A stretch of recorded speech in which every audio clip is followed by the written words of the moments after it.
Hey guys and welcome back to my channel. This is part 3 of What If Naruto Was the Last Shinto Gods in Percy Jackson. Before we begin, don't forget to like, share and subscribe, and also go and support the author, link in description. Cold rain poured from a blanket of dark clouds, pelting the landscape with a persistent dousing to create a gloomy hue exacerbated by the ignoble wails of an off-again on-again wind gust. The trees around the village clearing shook when the wind came calling, pairing perfectly with the sound of a harsher rain going sideways. Nothing could escape the frigid water droplets flying sideways on the tail side of blustery squalls. This dismal display went all too well with the air of helplessness that hung over an otherwise nondescript village in a miasmic cloak of mournful angst. Several buildings were in various states of disrepair. Some were even totally abandoned due to a lack of people around to live in them. From a glance, the settlement looked a few months away from being classified as a genuine ghost town. These floundering few people living in the decrepit domain gathered together after their latest misfortune. Instead of creating a plan to get them out of their misery, the lost men and women inadvertently amplified their collective sorrows by coming together. And it got worse when the longtime leader of the village was abducted during the latest round of raids. Depression was the order of the day, a choking depression that had a hold of them all. The first voice to take command wasn't one packed with hope. What are we meant to do? This monster has been terrorizing our village for years. We tried waiting it out, hoping it'd go back to sleep, but it's not working. And now, we have lost Hamato-sama to the monster. It's hopeless. If we remain here, we are all doomed. The bearded man spoke from his heart, painted with a faint hint of fear-mongering as he reminded his neighbors of what they lost over the years. So was the reign of terror buried in their memories and hearts. A feeble surge of subdued chatter built over seconds, growing as more people tried shouting their thoughts over their fellow men and women. It quickly devolved into nothing more than pointless yelling that did nothing but contribute to the surging panic. We can't give up our homes. Where are we supposed to go? Our children can't travel on the road for days on hope alone. They won't survive the journey. She's right. Where we think the nearest village is located is 2 days away. That's with us all walking on foot. And if it's raining like this, that goes from 2 days to 4 days minimum. For the young and old, that level of travel was the same as a death sentence. No parent in their right mind would leave their sick child on the road to save themselves. If they made it somewhere new, their numbers would be a shell of what they are now. That was the grim reality they faced. What would you have us do? Stay here and die? We're farmers, not warriors. Haven't we lost enough blood to this damned beast? Must we give our lives too? The sudden swell of passionate anger hit the poor souls with startling effectiveness. His heated fury drove the uneasy mob of misfortune into a gloomy period of deafening silence. The shroud of silence continued strong until it was pierced by the uncontrollable sobbing of the village elder's wife, who was bawling into her hands. Though muffled in her wrinkled palms, the agony in her tears made many around the room cringe, then glance away from the shaking woman. The combination of shame and sadness being too much for them. One of the first to rally the people toward abandoning the village as a lost cause swallowed the lump in his throat. Being front and center as the potential widow broke down in front of them all. A respectable woman like this was too much for his guilt to handle. I am sorry, but I can't take back my words, Yuriko-san. Hamato-sama looked after us all. But now I must look out for my family's best interests. The unspoken message of leaving her husband to his gruesome fate was left to hang in the air. If they thought Yuriko's cries couldn't get any worse, then they were wrong. She became downright hysterical. Her cries were basically screams as she fell from her chair and onto the floor. A few younger women from the village tried to rush to her aid, but helping hands and soft words could soothe the woman's emotional pain. There is always a chance things will work out if you believe there is hope. Lose that belief, and you are lost. Naruto's calm voice swept over the crowd. His unannounced presence and newness to the people immediately gave his words weight they wouldn't have otherwise. It helped things that his voice had everyone turning to look at him as he stepped out of the rain and into the building. There was still a seemingly endless amount of raindrops falling from the brim of his conical hat, but despite the shadow cast over his face, Naruto's smile was bright. In removing his hat and holding it in front of him, the golden-haired man not only showed his face. He displayed the hilt of his sword, which peeked out over his left shoulder. Naruto wasn't surprised to see the desperate men and women latch onto the worn handle of his sword as a symbol of hope. Their question came out in a rushed verbal stumble more than a legitimate question. Are you a warrior, stranger? His first instinct was to deny the claim as a juvenile dilution of his lifestyle, but for the sake of these struggling people, Naruto opted for nodding his head with his perpetual smile shining through. I know how to use this sword when necessary. Is there any way I might be of assistance? The soul to step forward was a boy barely in his teens. His stern stare didn't mesh with the hairless baby face he currently possessed. Dark eyes locked with Naruto's blues before the young boy spoke with a firm nod. My name is Toranaga. Please follow me. I can show you where the beast comes from. Upon being motioned to lead on, Toranaga adorned his cloak and took Naruto back into the torrential rain. In the south end of the village, there is a reserve of freshwater. It supplies our village with drinkable water from the nearby river tributaries' runoff. The two men slipped past the village's wooden walls and into the untamed wilderness, vanishing with the thread of water being their guiding line. Toranaga pushed forward physically and with his story, brushing aside a tree branch in his path. For many generations, this water supply has been a blessing to our people. That is until recently. Now the water is the monster's vessel to terrorize our home. I understand why many don't know what to do. No matter how frustrates me. Do you have any information on this creature? It doesn't matter how small it seems. Any information can be a great help with something like this. It doesn't matter if it's from you or secondhand. I truly do mean it when I say anything will help. Going into a fight blind was something he liked avoiding whenever possible. Any sort of plan was better than not having one at all, at least, in his personal opinion. Those stricken with grief tell stories about a green monster man with massive spiked armor and the features of the giant salamander. In all sense, it is the combination of monster and man. I must admit, I wish to see this beast for myself.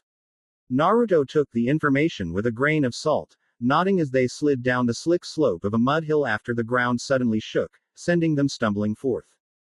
That felt like an earthquake. Probably this monster. Some quick thinking on Naruto's part kept Toranaga from going headfirst into the mucky river's muddy waters when Naruto reached out and held the boy aloft by the scruff of his cloak. His golden eyes scoured both directions of the river before they returned to his guide. Go back home, Toranaga. This is no place for you. I'll take care of the rest. I can help you. I'm not like the others. I know how to fight. And I am willing to defend my home. Hoping to drive home his point, Toranaga produced a blade and held it steady. However, his hopes drained when Naruto shook his head definitively. Listen, you want to prove yourself, and I respect you for it. But you are young and have plenty to learn, Toranaga-san. So let me teach you this: if you want to lead, you must understand when you can achieve something without risking your own. Toranaga looked at him like those words made him swallow something sour, but Naruto wasn't one to be denied. You lead your people best by being alive. If you want to prove yourself, go home and gather their strength. Make them believe again. Now go. After a tense second where a stare-down occurred, Naruto watched and listened as the sulking teen went the way they came from. The blonde easily leveled out his breath and fell into the mud, sitting legs crossed with both hands linked. Oh, dearest Mother Earth, allow me a brief taste of your power. To experience the true extent of life. So that I may bask in the beauty of your true blessing to this world. With it, I am one with you.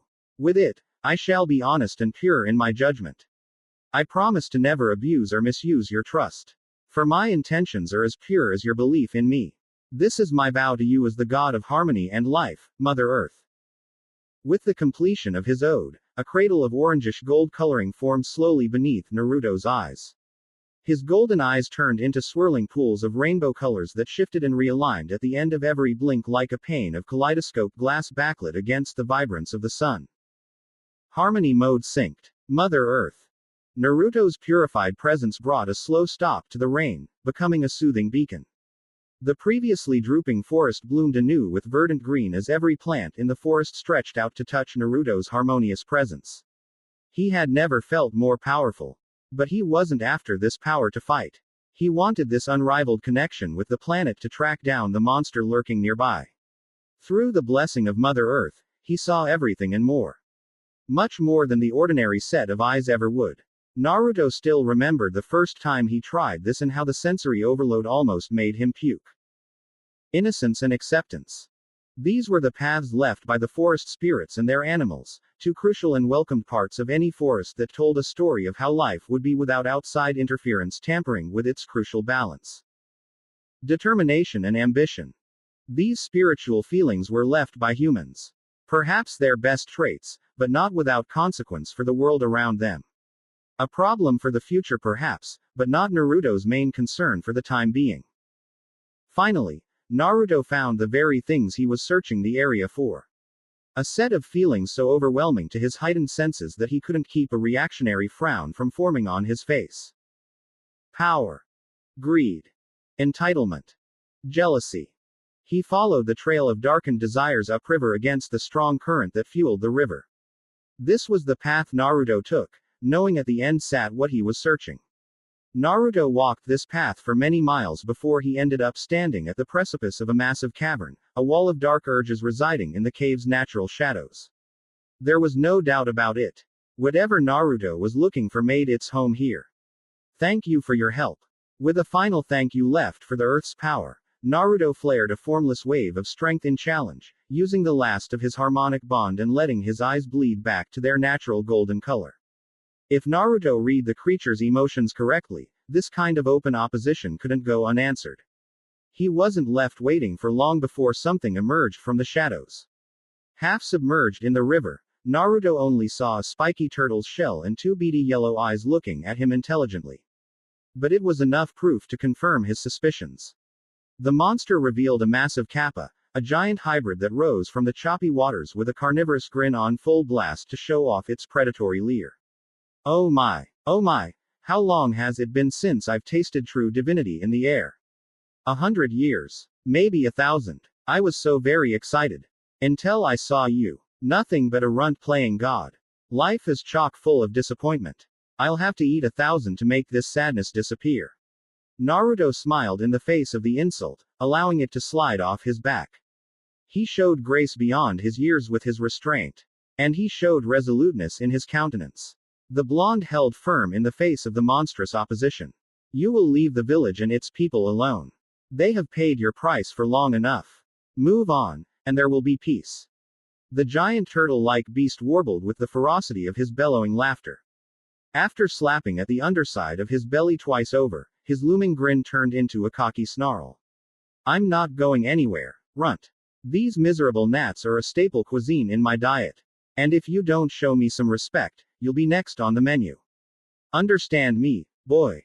Despite expecting this answer, Naruto couldn't help but sigh aloud.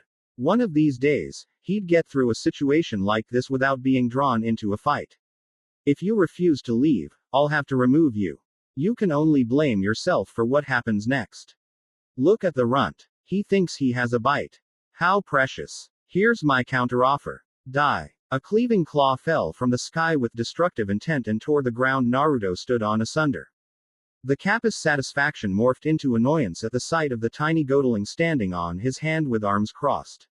That unbothered look on Naruto's face really pissed him off, the kappa decided. The second webbed hand attempting to snatch Naruto met with the same lack of success as the first. With an acrobatic flourish, the son of Amaterasu flipped onto the back of the secondary hand.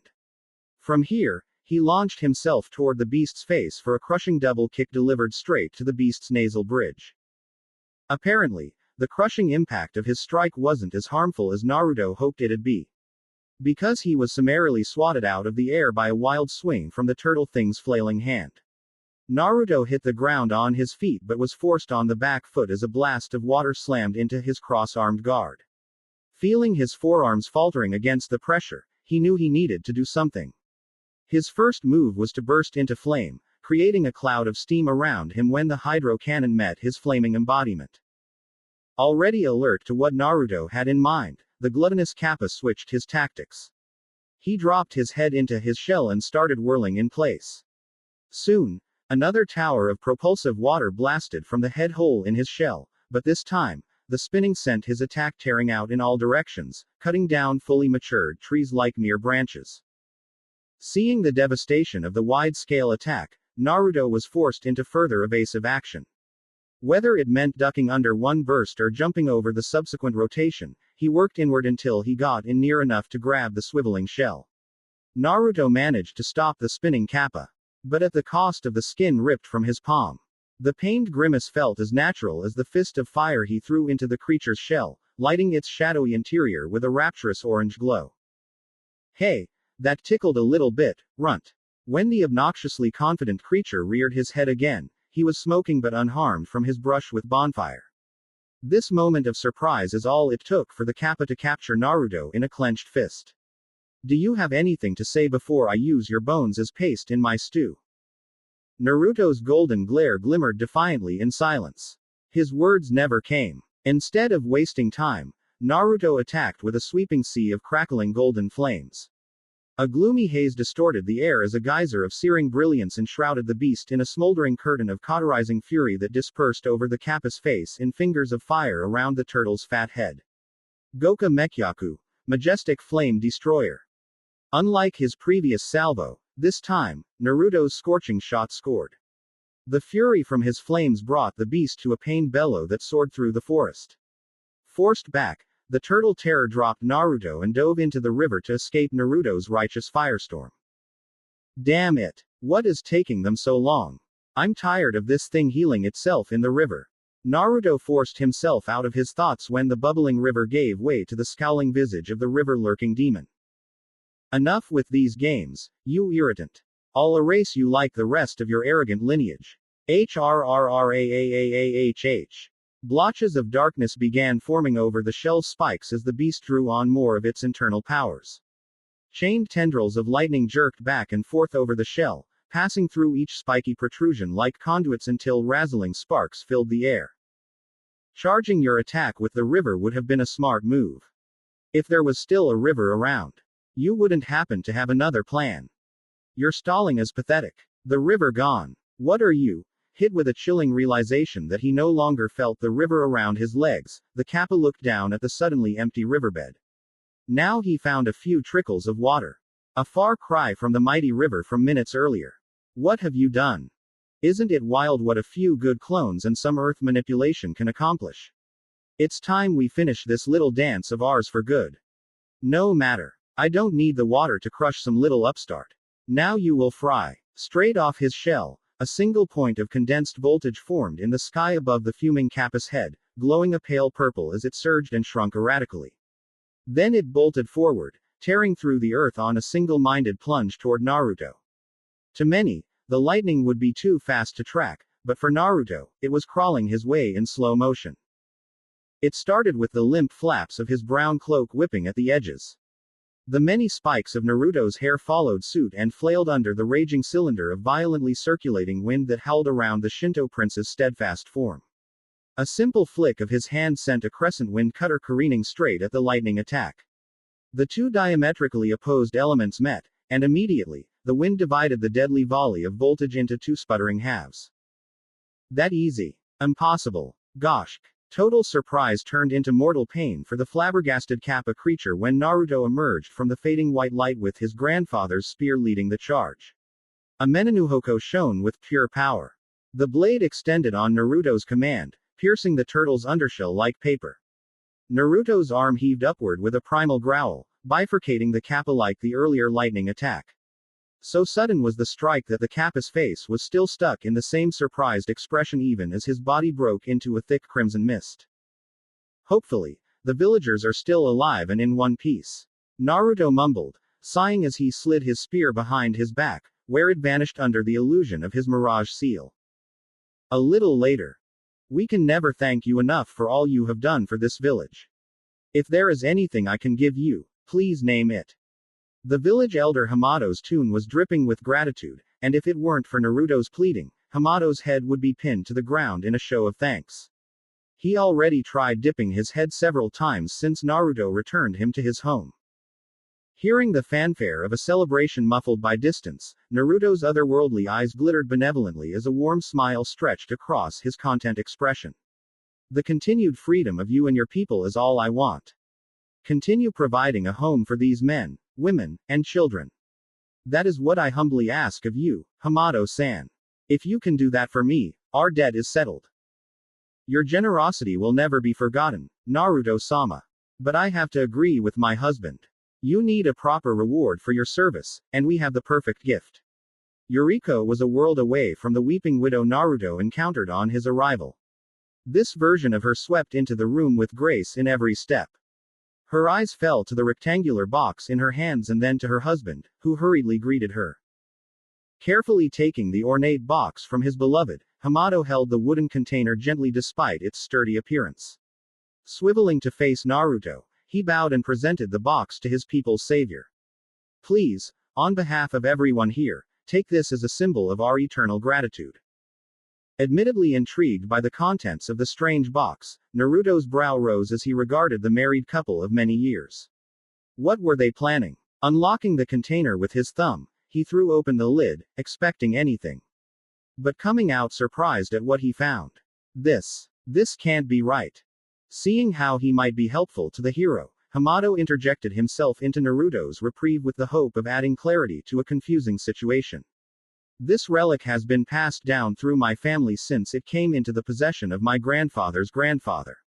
As a boy, I thought it was superstition and nothing more, but I see the same spark in this item that I see in you, my lord. Please, take this. It belongs with you. You can see what I am. Naruto asked with no small amount of surprise. Yes, my lord. I come from a long line of seers. Or that is what the ancestral journals claim. Admittedly, I haven't had the chance to use these gifts until today. Hamato murmured before shaking his head and bowing deferentially to his godly guest. Naruto retrieved a half mask with a pale porcelain facade highlighted with two deep eye sockets with brows lowered to replicate a vengeful glower. He couldn't stop himself from pricking his finger on one of the dull horns jutting from the mask's forehead. A Shinagami's mask. This is unexpected. The blonde fought off a shudder when he felt a spark of cold power wash over him with thousands of mashed whispers tickling his ears. While it is true that I am one of the Shinto gods, this does not belong to me. You should keep this somewhere safe as you have done for decades. I must refuse, my lord. This mask is now yours. Come, Yuriko. Let us leave our lord alone to do what he must. Before Naruto could protest otherwise, the rushed village advisor gently guided his wife out of the building and into the joyous celebration going on strong. Better that I take care of this sooner rather than later. Writing out a string of golden kanji in the air, a small pulse of raw energy sent the sunshine symbols through the room, sealing it with a barrier of energy from the fade. Time for you to come out of there, whoever you are. Naruto set a hand over the mask and drew out the splinter of spectral power locked within the Shinagami likeliness. The process didn't take long, but the transfer was intense enough to make a light sweat slide down his face before the room was bathed in an otherworldly light. Who has summoned me in such a crude? A man with shaggy white hair appeared with the light. What he wanted to say stopped cold, allowing Naruto to see his almond-colored eyes widen. It was as if the purple-skinned man experienced a profound shock.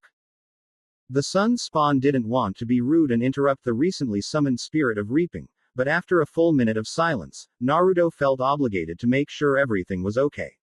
If that required cutting off the frozen entity, then so be it. Excuse me, are you all right? Shaken from his mental lapse by Naruto's probing inquiry, the Shinagami returned to reality with a gravel scraping sound of irritation in his short yet informative reply. How would you like having thousands of years of history from a different dimension no less slammed into your head? Mindful of his behavior, Naruto took a cautionary step back and bowed his head apologetically but offered nothing in response.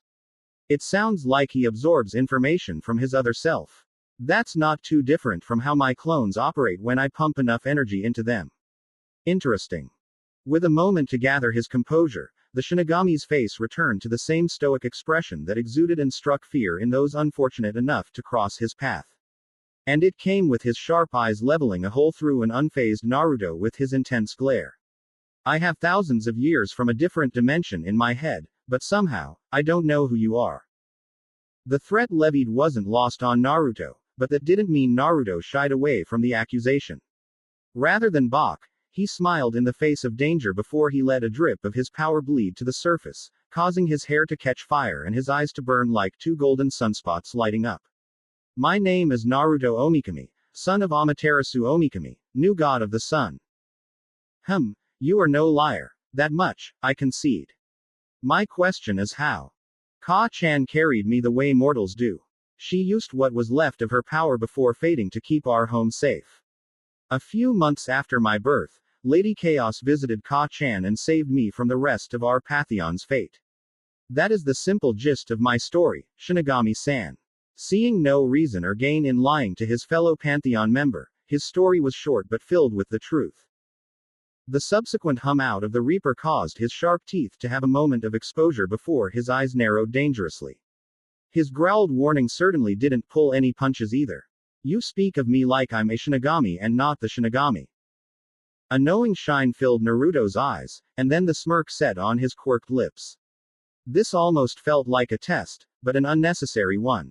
Naruto knew plenty of his own pantheon. It was one of his favorite subjects for obvious reasons. There's no need for deception, Shinagami-san. I know our people don't have one lord of the dead. You belong to a whole stable of roaming spirits. Or at least, that is how it's supposed to be.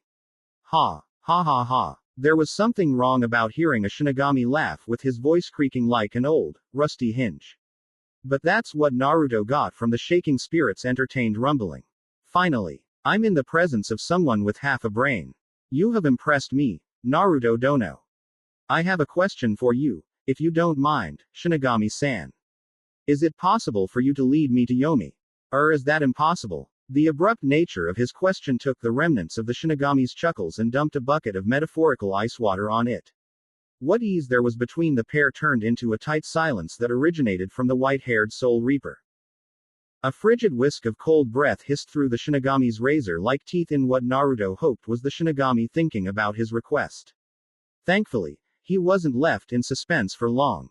Naruto got a guarded answer rolled his way from a cautious Reaper. What is your interest in Yomi? God or not, Yomi is not a place for whimsical sightseeing.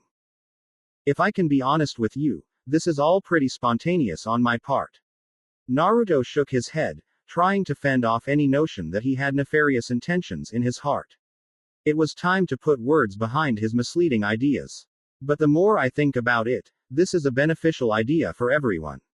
You wouldn't know this. However, the mortal land is plagued by corrupted spirits and demons. I've done my best to curtail their influence, but I am only one person. You want my assistance in your efforts. The hostility draining from the Shinagami with a shoulder-dropping sigh felt like a win in Naruto's book. At the bare minimum, his Reaper chat companion didn't shoot the proposition down immediately. That meant Naruto still had a chance. A chance to talk the Reaper to his side. Help like that would be a tremendous boon to his future efforts. Nodding his head, Naruto was overly careful with the words he picked and how he said them. This was a critical moment. The last thing Naruto wanted was to mess it up with a careless slip.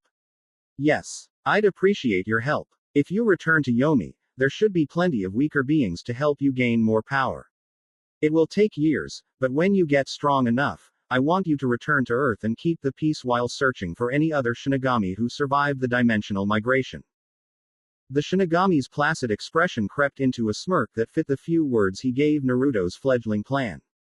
How could he not be at least intrigued by the idea? You plan on rebuilding our forces. After everything my predecessors went through to find a home, I can't think of anything more fitting than returning to our homeland and building something from the ashes. And I refuse to let our name die out. Whether I do it alone or with help is the question. Not if I succeed, because I will make this happen. No one said anything. Then the Shinagami smiled and made his choice. Follow me, Naruto-sama. Yomi's entrance. It was a painless 3-day trip, but they made it no worse for wear. There they stood at Yomatsu Hirasaka. Wait here a moment. I will open the path. Naruto nodded silently, leaving the ghastly Reaper free to step forward with his prayer beads clutched at his side. It all started with a chant, but Naruto tuned the words out as he focused on the cave waiting for them.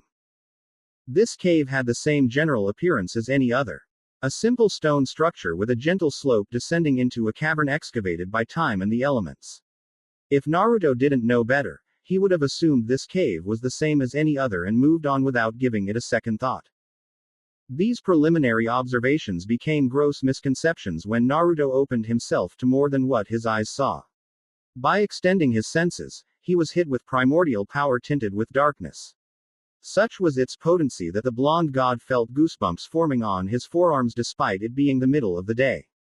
Yomi was an imposing well of vast power that Naruto was honestly hesitant to dive into. Fear of the unknown is natural. How I respond to my fears is what matters. This lesson was one imparted in him by the many mentors he was fortunate enough to have.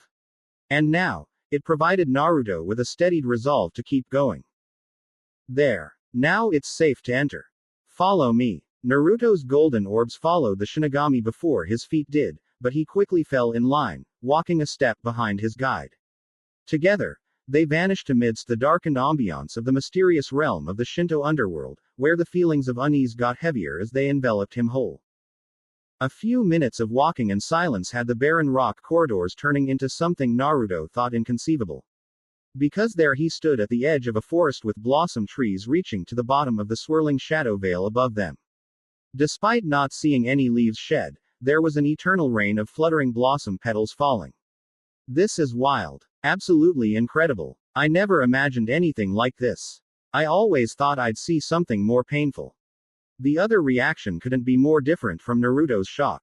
The Shinigami took a deep breath and basked in his long-awaited return home.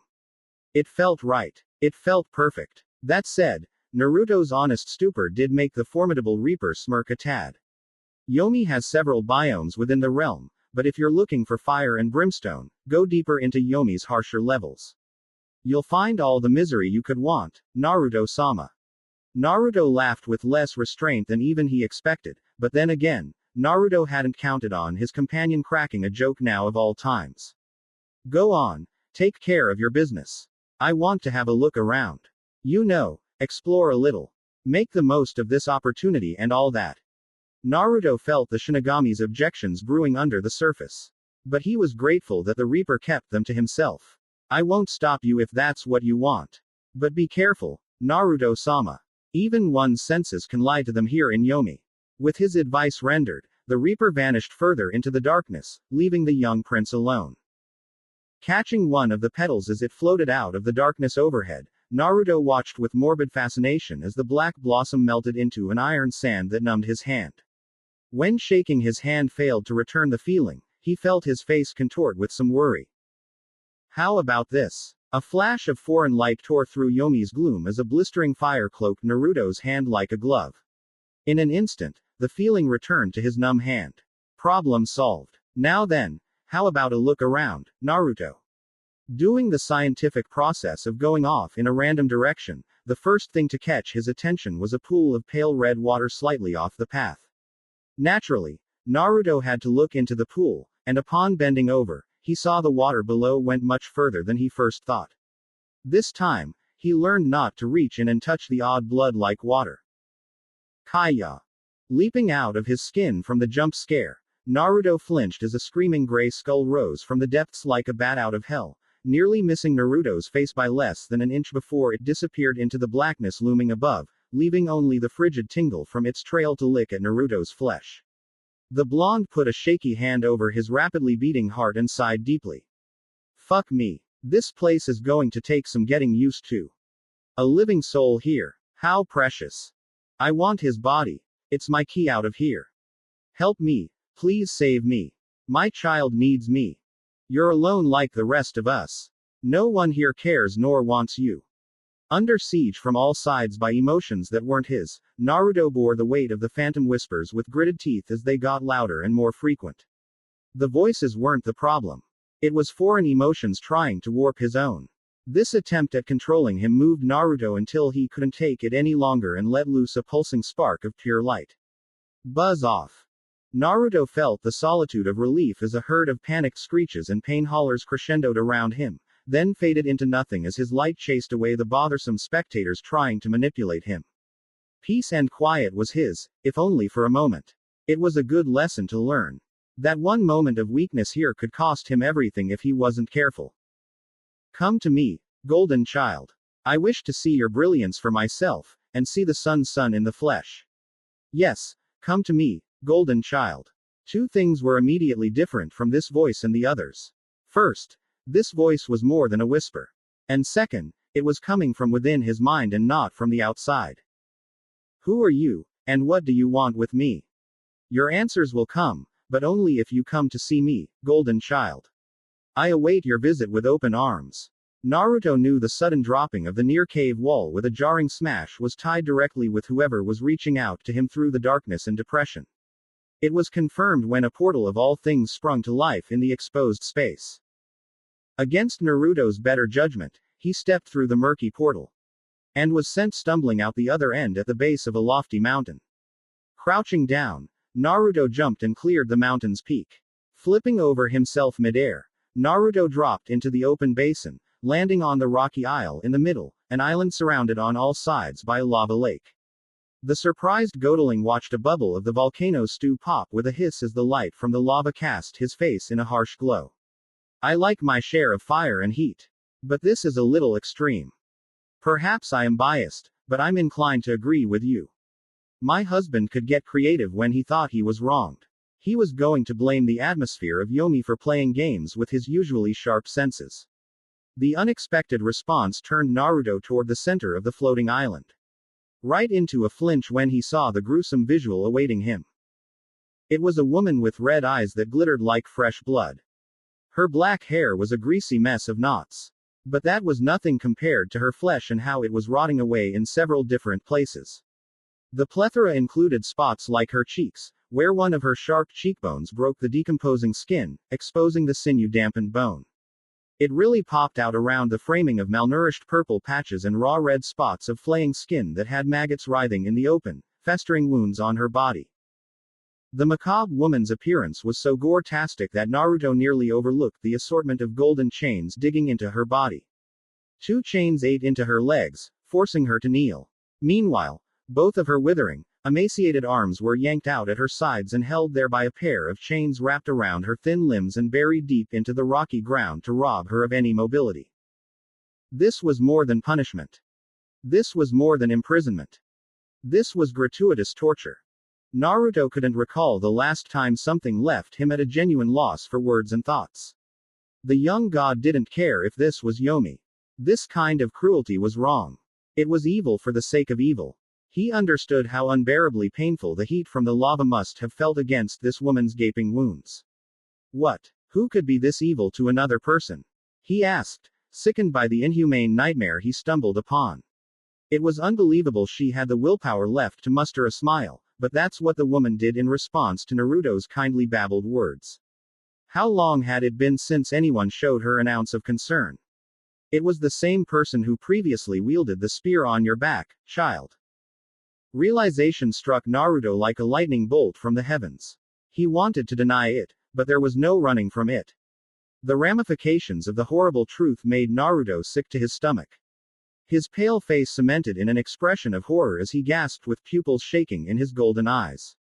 Izanami. Grandmother. Your eyes don't deceive you. This is what the great Izanami no Makoto has been reduced to. Isn't it pathetic? Are you here to spit on me? Scorn me like my husband and children before you? Izanami's dead voice paused long enough for her to tilt her head aside like a lifeless doll. But because of how unhealthy she looked, the movement made it seem like her head would snap right off her shoulders if she went too far.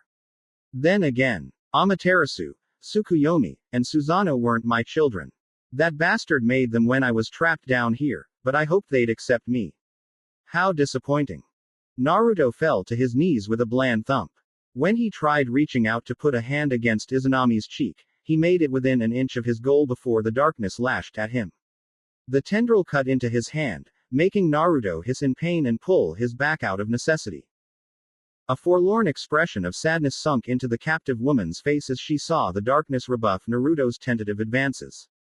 It appears you fear the dark, my golden child.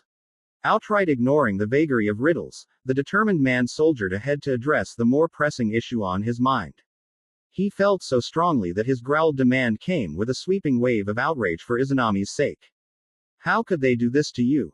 It's not right. They had no right. The best way to describe the laugh from Izanami was soul-curdling, a grating noise that felt like nails dragging down the rocks under their feet. Naruto thought his ears were about to bleed, but he refused to turn his burning gaze away from the rightfully bitter goddess. For the longest, my husband and his children forgot me. They ignored my existence. It's a sad truth, but it's easier to forget about a problem than fix it, my child. The last time I saw my beloved husband, he decided to punish me again. Losing my freedom. He called it a fitting sentence for the monster that stole his perfect wife. And here I've been ever since. No, absolutely not. I refuse to let you suffer. Everyone else can forget if they want. I'll fix this fucking bullshit myself. The volcano's smoldering air crackled. And not from the lava molding around them. It came from the embers of anger pouring off a livid Naruto, who rose to his feet with a Menenuhoko gripped tightly at his side.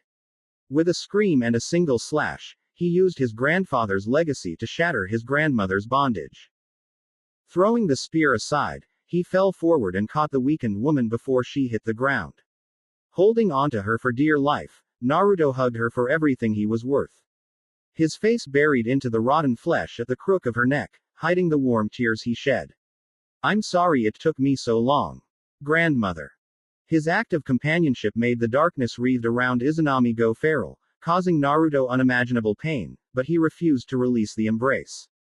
He didn't so much as whimper as he endured the pain with a blinding smile stuck to his face. His tears consisted purely of happiness and nothing else. Melting into her grandson's embrace, she soaked up the affection she lacked for what felt like an eternity. Izanami cried for the first time in centuries. And it was all thanks to Naruto tearing through her emotional safeguards with action over empty words. Her trembling fingers fluttered through his golden and black hair before she put her face in his wild locks. Your soul is too pure for this horrible world, Naru-chan. Thank you, my precious golden child. After what felt like an hour of nothing but a heartfelt embrace, Naruto gently pulled away but kept his hands lightly on her shoulders. His smile lit up the darkness as he made a solemn vow. I don't care that you're technically not my grandmother. I'm here now, and you'll never be alone again. I promise on everything I love. That goes both ways, Naru-chan. Needing more personal contact she'd been deprived of forever, Izanami hurriedly pulled Naruto into another bone-crushing hug, which he was more than happy to reciprocate. I want to hear about your life. Every little detail. A genuine belly laugh erupted from Naruto as the joyful tears dried up. He had to admit the warmth of his grandmother's embrace left him feeling like a little kid again. You got it, but first, let me heal you. Please, grandmother. I don't want to see you in pain. I wish you could, dear. But myself and any restorative techniques no longer mix thanks to my former husband's meddling. Her claim left Naruto with a frown, but the hesitation didn't last. There was an idea floating in his head that put a smile on his face. I need you to trust me. I already do, my golden child. The speed of her answer filled Naruto with an unshakable pride and removed any lingering doubts about what he was about to try and pull off. Shadows of Yomi, hear my command. Without life, there is no death. Without light, there is no darkness. I, who commands both, demand your obedience. Your strength is mine, and those who resist will be shown the fury of an exploding star. Your power is mine. What was required to sync with the gifts of Mother Earth was a night and day difference from what he needed to do here in Yomi. Compassion meant little here. Power is what they respected. Naruto had to show he had the strength to be feared. Lucky for him, as the child of Amaterasu and a training fanatic, he had power in droves. The feeling he got from dipping into Mother Earth was steady, but this felt like smoke dancing around just out of his reach, waiting for any chance to smother him. With a mute growl, he forced the essence of Yomi into himself. He gasped at the surge of strength and quickly balanced it with a firm hand until he crafted the perfect ratio. Harmony mode synced. Shadows of Yomi. Wisps of primal darkness leaked from the corners of his mouth and out his nostrils as Naruto's body underwent some harsh changes. The black at the tips became his hair's soul color. His expressive eyes took a devilish twist as they went a bloody red with no pupils there to break the pools of sanguineous red. Naruto's once tan skin faded to a deathly pale shade that highlighted a network of purple veins while he grinned savagely with a mouthful of sharper than normal teeth.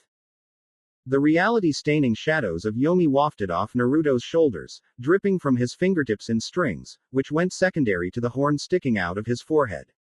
Blood poured down Naruto's face from the horn's emergence, but it appeared Naruto didn't feel any pain. His face twisted into something resembling a demented grin when he looked at the surprise on his grandmother's decaying face. Keep still. I have an idea I want to try. A speck of darkness formed a purple focal point in the crux of his palm. The strange phenomenon grew into a massive ball of rotating shadows with silent screaming faces swimming across the sphere's radius. Still expanding its domain, the ball of black and purple swallowed both grandchild and grandparent in a dome of impenetrable darkness. It carried past the island proper and out into the lava. Naruto's show of power had the whole volcano shaking violently as geysers of lava rose around the sphere in molten pillars of fiery death. Bubbling boils built on the dome's surface, swelling with fluctuating intensity, but somehow, they held their integrity by a thread. There was a flash of red through the sphere before it shattered like glass, revealing a reverted Naruto and Izanami once more. A fully healed Izanami. The ghoulish remnants of a forgotten goddess were gone, replaced with the immaculate beauty of divine perfection. Her lustrous black hair fell to the back of her shoulders in curling rolls with two red highlights in her bangs and a sakura blossom hair clip, keeping the hair out of her right eye. Izanami's skin went from a flaying, putrid mess to a light peach color that didn't have a blemish in sight. And her bloody eyes became a much smoother, more inviting wine color that deepened the depths of her gentle gaze over a perfectly dotted beauty mark under her right eye. Racked with disbelief, she gazed at her hands and saw her fingernails painted in alternating shades of black and purple. They were finely trimmed, a lifetime away from the chipped, yellowing claws she had before Naruto visited Yomi. The tears threatened to return, but not before she stomped them down in favor of a radiant smile. She went to express her deepest gratitude when Naruto doubled over without warning. His coughing fit sent a splatter of godly blood over the rocky floor at his feet. Izanami moved to assist, but then Naruto lifted his head and grinned at her with teeth stained by his blood in a resolute display of determination. Told you I was going to help. No darkness was going to stop me.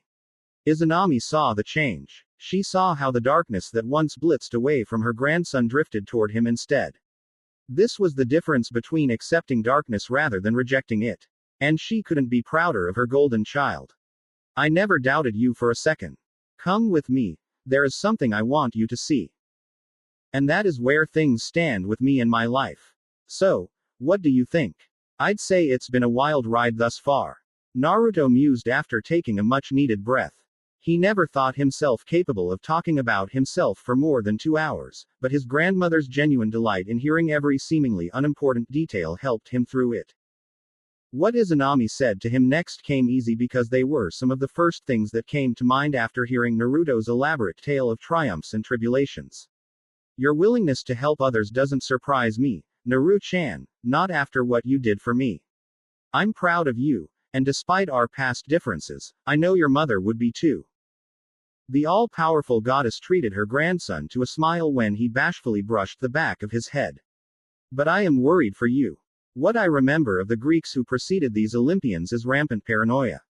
This Zeus seems insecure in his power. Along with being a paranoid bastard. Please be careful with them. I don't want to see you get hurt, Naru-chan. Naruto's carefree smile melted away into a neutral look that showed how seriously he took the advice Izanami offered. He knew his grandmother was coming from a good place, but he didn't plan on stopping. You might be correct, grandmother. Still, I won't let the fear of being hurt stop me from doing what I think is right. That is not the kind of person I want to be. He met the stare from her wine-colored eyes with nothing but determination.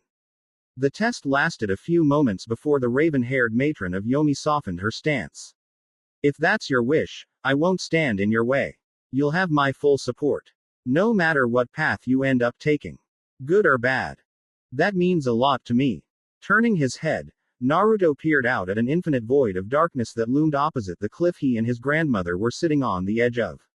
There was something strangely soothing about looking into the endless nothing. So this is the place. The one you told me about on the walk here.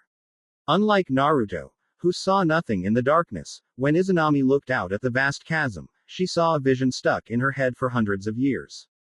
And realizing she was free to finally chase this dream filled her heart with joy. Yes, this is it. This is where I want to make my base of power. He tried taking it from me by sealing me in that damned volcano, but no more. This will be the palace from which I rule Yomi. An impressed whistle twirled off Naruto's lips as he absorbed the scale of his grandmother's ambitions.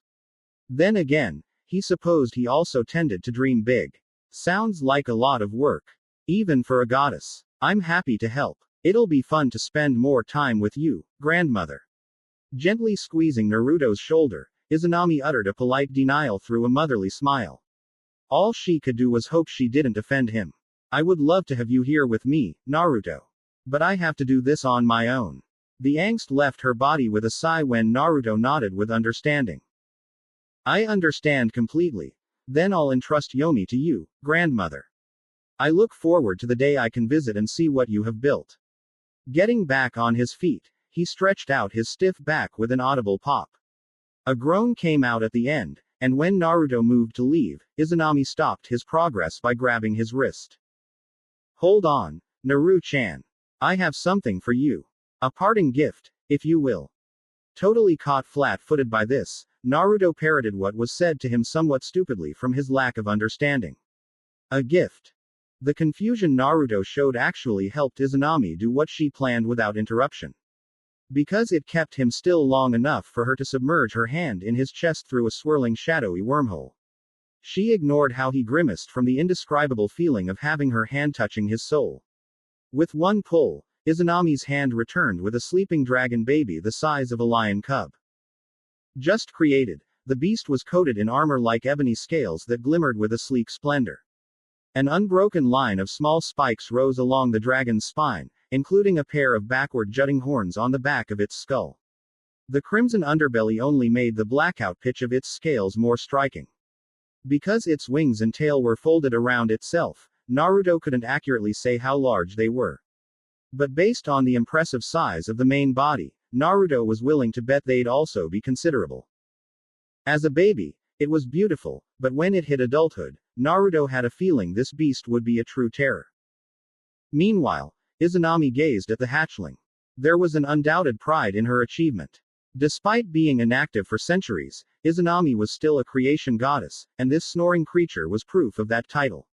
For all he'd done, she found it fitting that the first use of her powers was for Naruto's direct benefit. Naruto wasn't ashamed to admit the sudden appearance of the dragon left his jaw dropped. He struggled to find his words before mustering something somewhat coherent. What? How did you? A dragon? Don't forget, Naru-chan. I am a goddess of creation. This beautiful creature was forged from your soul. Deities usually align themselves with a species of animal, but that is not good enough for my grandson. You and this dragon are connected forever, in life and death. It goes beyond any measly symbolic relationship. All he needs is a name. The dragon stirred from his coil, lifting his head with a groggy rumble. Naruto stared earnestly at the dragon, and when the black beast opened its own red eyes, a name came to Naruto as he saw the reflection of himself in the dragon's eyes. Once voiced, that name created a bond nothing could sever. Encalagon. The dragon tried roaring boastfully over his name, but it came out more like a chirp, which left Naruto smiling as the flying reptile clumsily fluttered over to him with unpracticed beats of its sweeping wings. A fine name, Izanami uttered with a smile similar to that of her grandson when Encalagon landed on Naruto's shoulder, making the god stumble at the crash landing. Now you two go. Spread your wings and grow together. When we meet again, Yomi will be brought to order.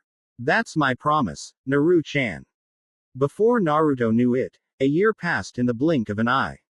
He spent every moment possible deepening the bond between him and Encalagon, which included plenty of training. His new friend had a firm grasp on instinctual things. But Naruto couldn't have Encalagon chowing down on humans because his belly rumbled. That's what the daily training sessions were for. He needed to drill restraint into his Hellfire-born companion. Through gradual progress, their bond reached a level where they could understand what the other was thinking with a look.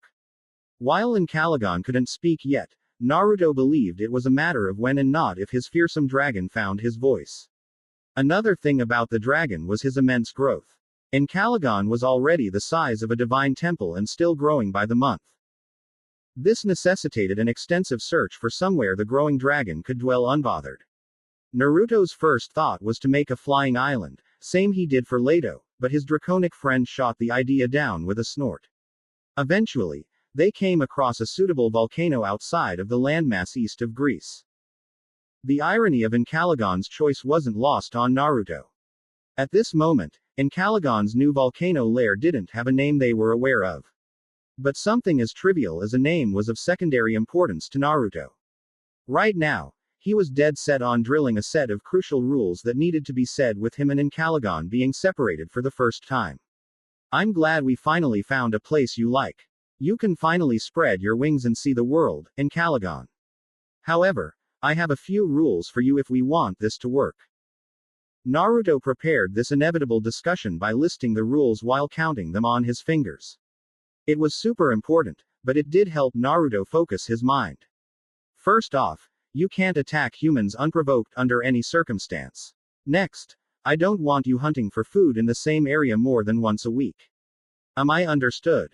Encalagon's grunt teemed with short-tempered annoyance, but Naruto the agreement he sought from his friend. It also allowed the sun god to continue with his third and final rule. Finally, you can't fly to Greece unless I am with you. I won't have Zeus trying to blast you out of the sky without me there to help you shove one of those bolts up his ass. Obviously, the dragon believed his power alone was enough to deal with the Sky King. His irritable grunt said as much without uttering a word. The winged beast of dread eventually relented with a promise to listen to his master and friend. Honestly, he wanted one thing. Encalagon looked forward to taking to the sky and feeling the sun's raw heat on his scales. Sensing this soaring need for freedom, a supportive Naruto patted his hand against his dragon's large snout, smiling at the nudge he got back. Despite being a rightfully scary beast, Encalagon had an affectionate side under all that pride. Other than that, I want you to enjoy this chance to live. I'll be back soon to visit. We'll catch up on things from there. The mostly blonde wasn't sent off without a gift. Naruto found himself with a face of heavy dragon spit courtesy of an affectionate lick from Encalagon's forked tongue. Blank-faced as he wiped away the copious dragon drool, he flicked a large glob of saliva off his hand with a fond sigh. Yeah, thanks for that, buddy. I really appreciate being bathed in your stinking dragon drool. Try and be good for me. The highly accepted assumption that gods didn't need food to survive wasn't entirely false. A lack of food wouldn't bring demise, but the gods did experience hunger, so food was a crucial part of their lives. The same as anyone else. Personally, Naruto loved tasting different foods whenever he had the chance. It was his reason for visiting small village halls like this, sampling the local take on cuisine. Naruto's unassuming guise remained patiently at his table, taking in the quiet peace of his sleepy surroundings. He zoned in and out a few times already. But this time, Naruto's ears picked up something concerning. And it came from two men chatting among themselves. Can you believe the whole village was wiped out in a single night? There were good people there. Pious people that loved the gods. He tried keeping a lid on it, but the commoner's voice raged against the nerves in his voice. Paired with his sadness over the senseless death, this was a bleak statement from a worn-down soul. Gazing into the amber drink filling his cup, the other man looked at a reflection of his sadness mapped on the beverage's frothed surface. It only takes the arrogance of one to invoke the anger of the gods. This is our life, whether we like it or not. An understandably nervous tick sent the first man into looking over his shoulder. The paranoia wasn't entirely unexpected as he leaned closer to his friend with a whisper at the ready. They say someone insulted Leto, and her daughter sent a monster boar to kill every last man, woman, and child for the insult. Naruto felt his sun-warmed blood run ice cold. His first instinct was an emphatic denial and defense of his friend, but all the pieces made sense. That included the boar they hunted and the awful temper Artemis inherited from her lightning-chucking father.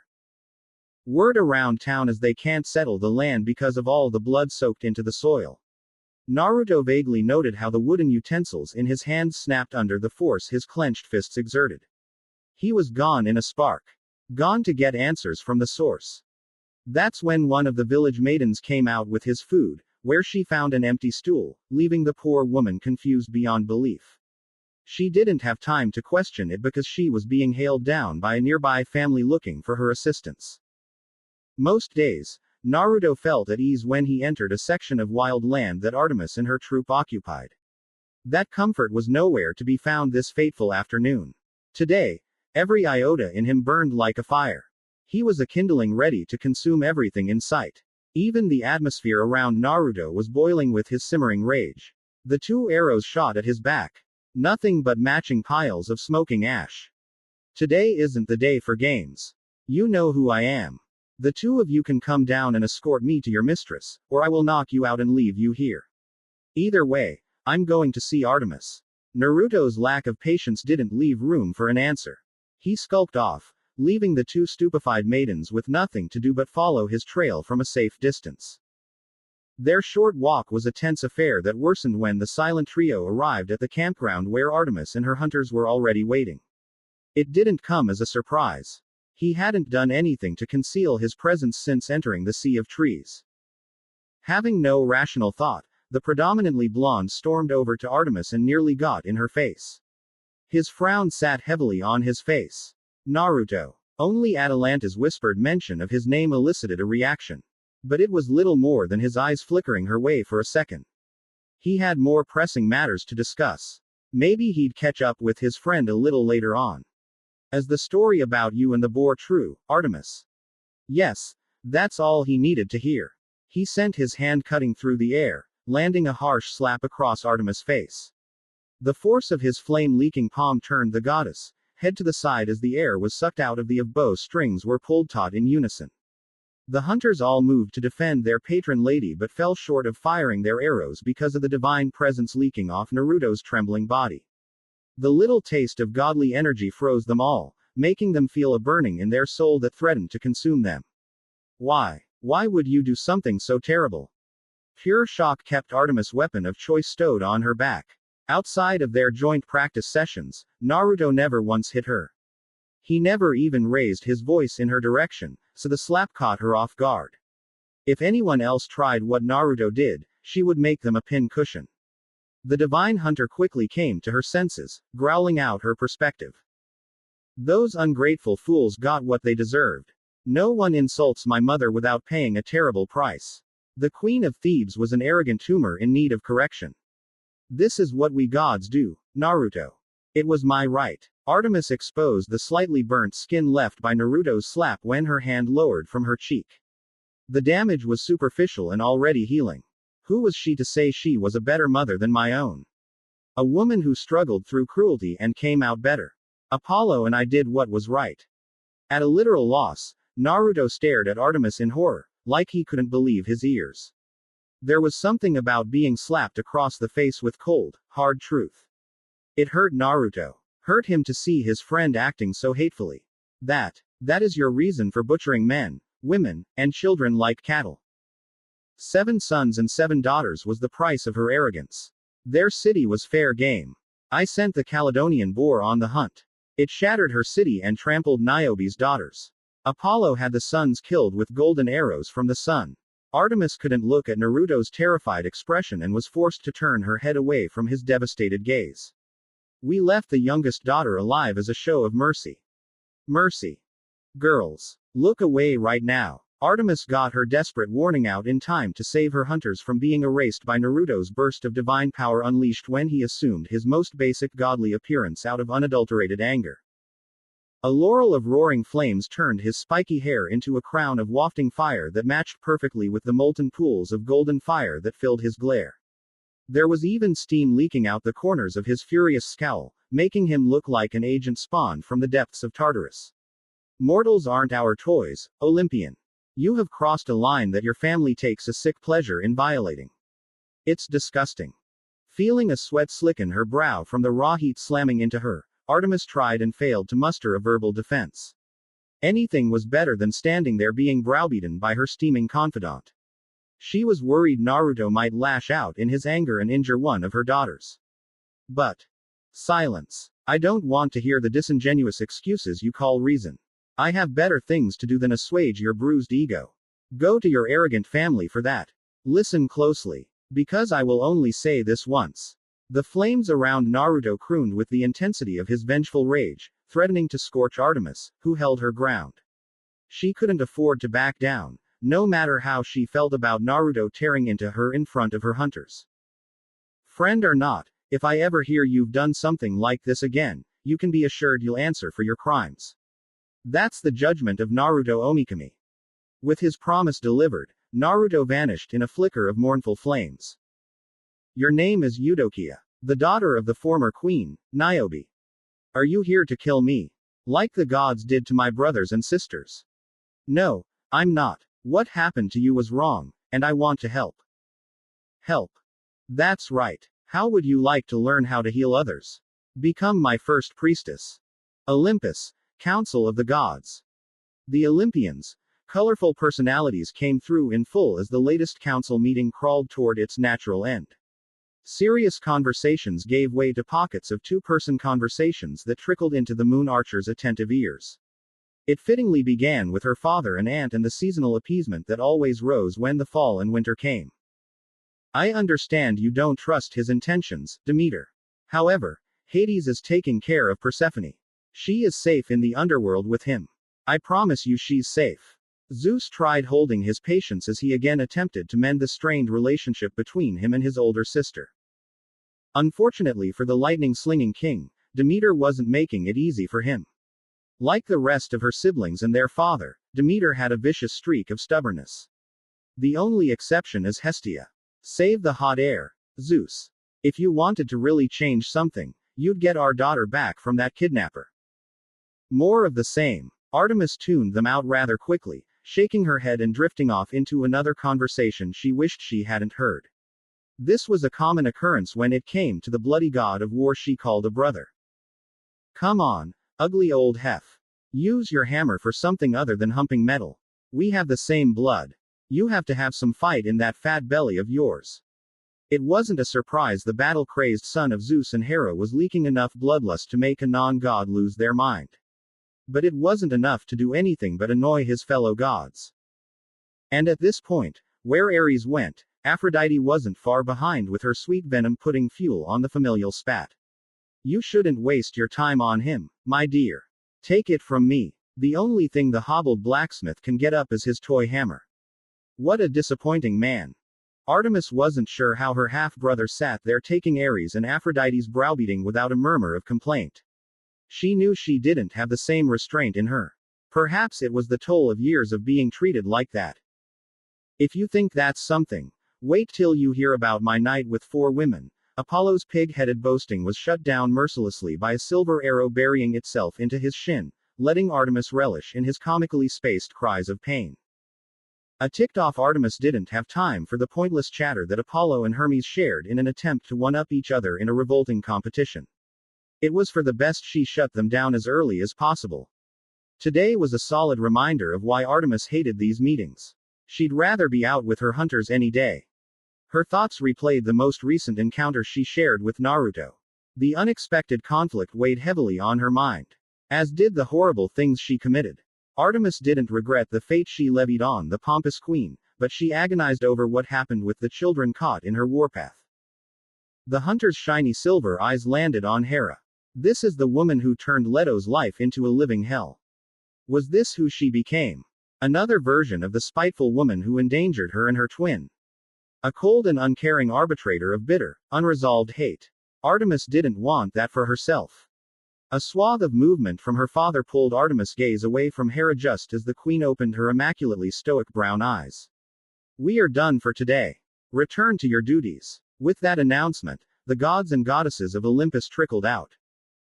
Our huntress wasn't blessed with the same opportunity as she was approached by her wise half-sister. Athena was adorned in her usual ensemble of practical armor and elegant robes. The warrior of the mind stood proudly with the light reflecting radiantly off her silver medals.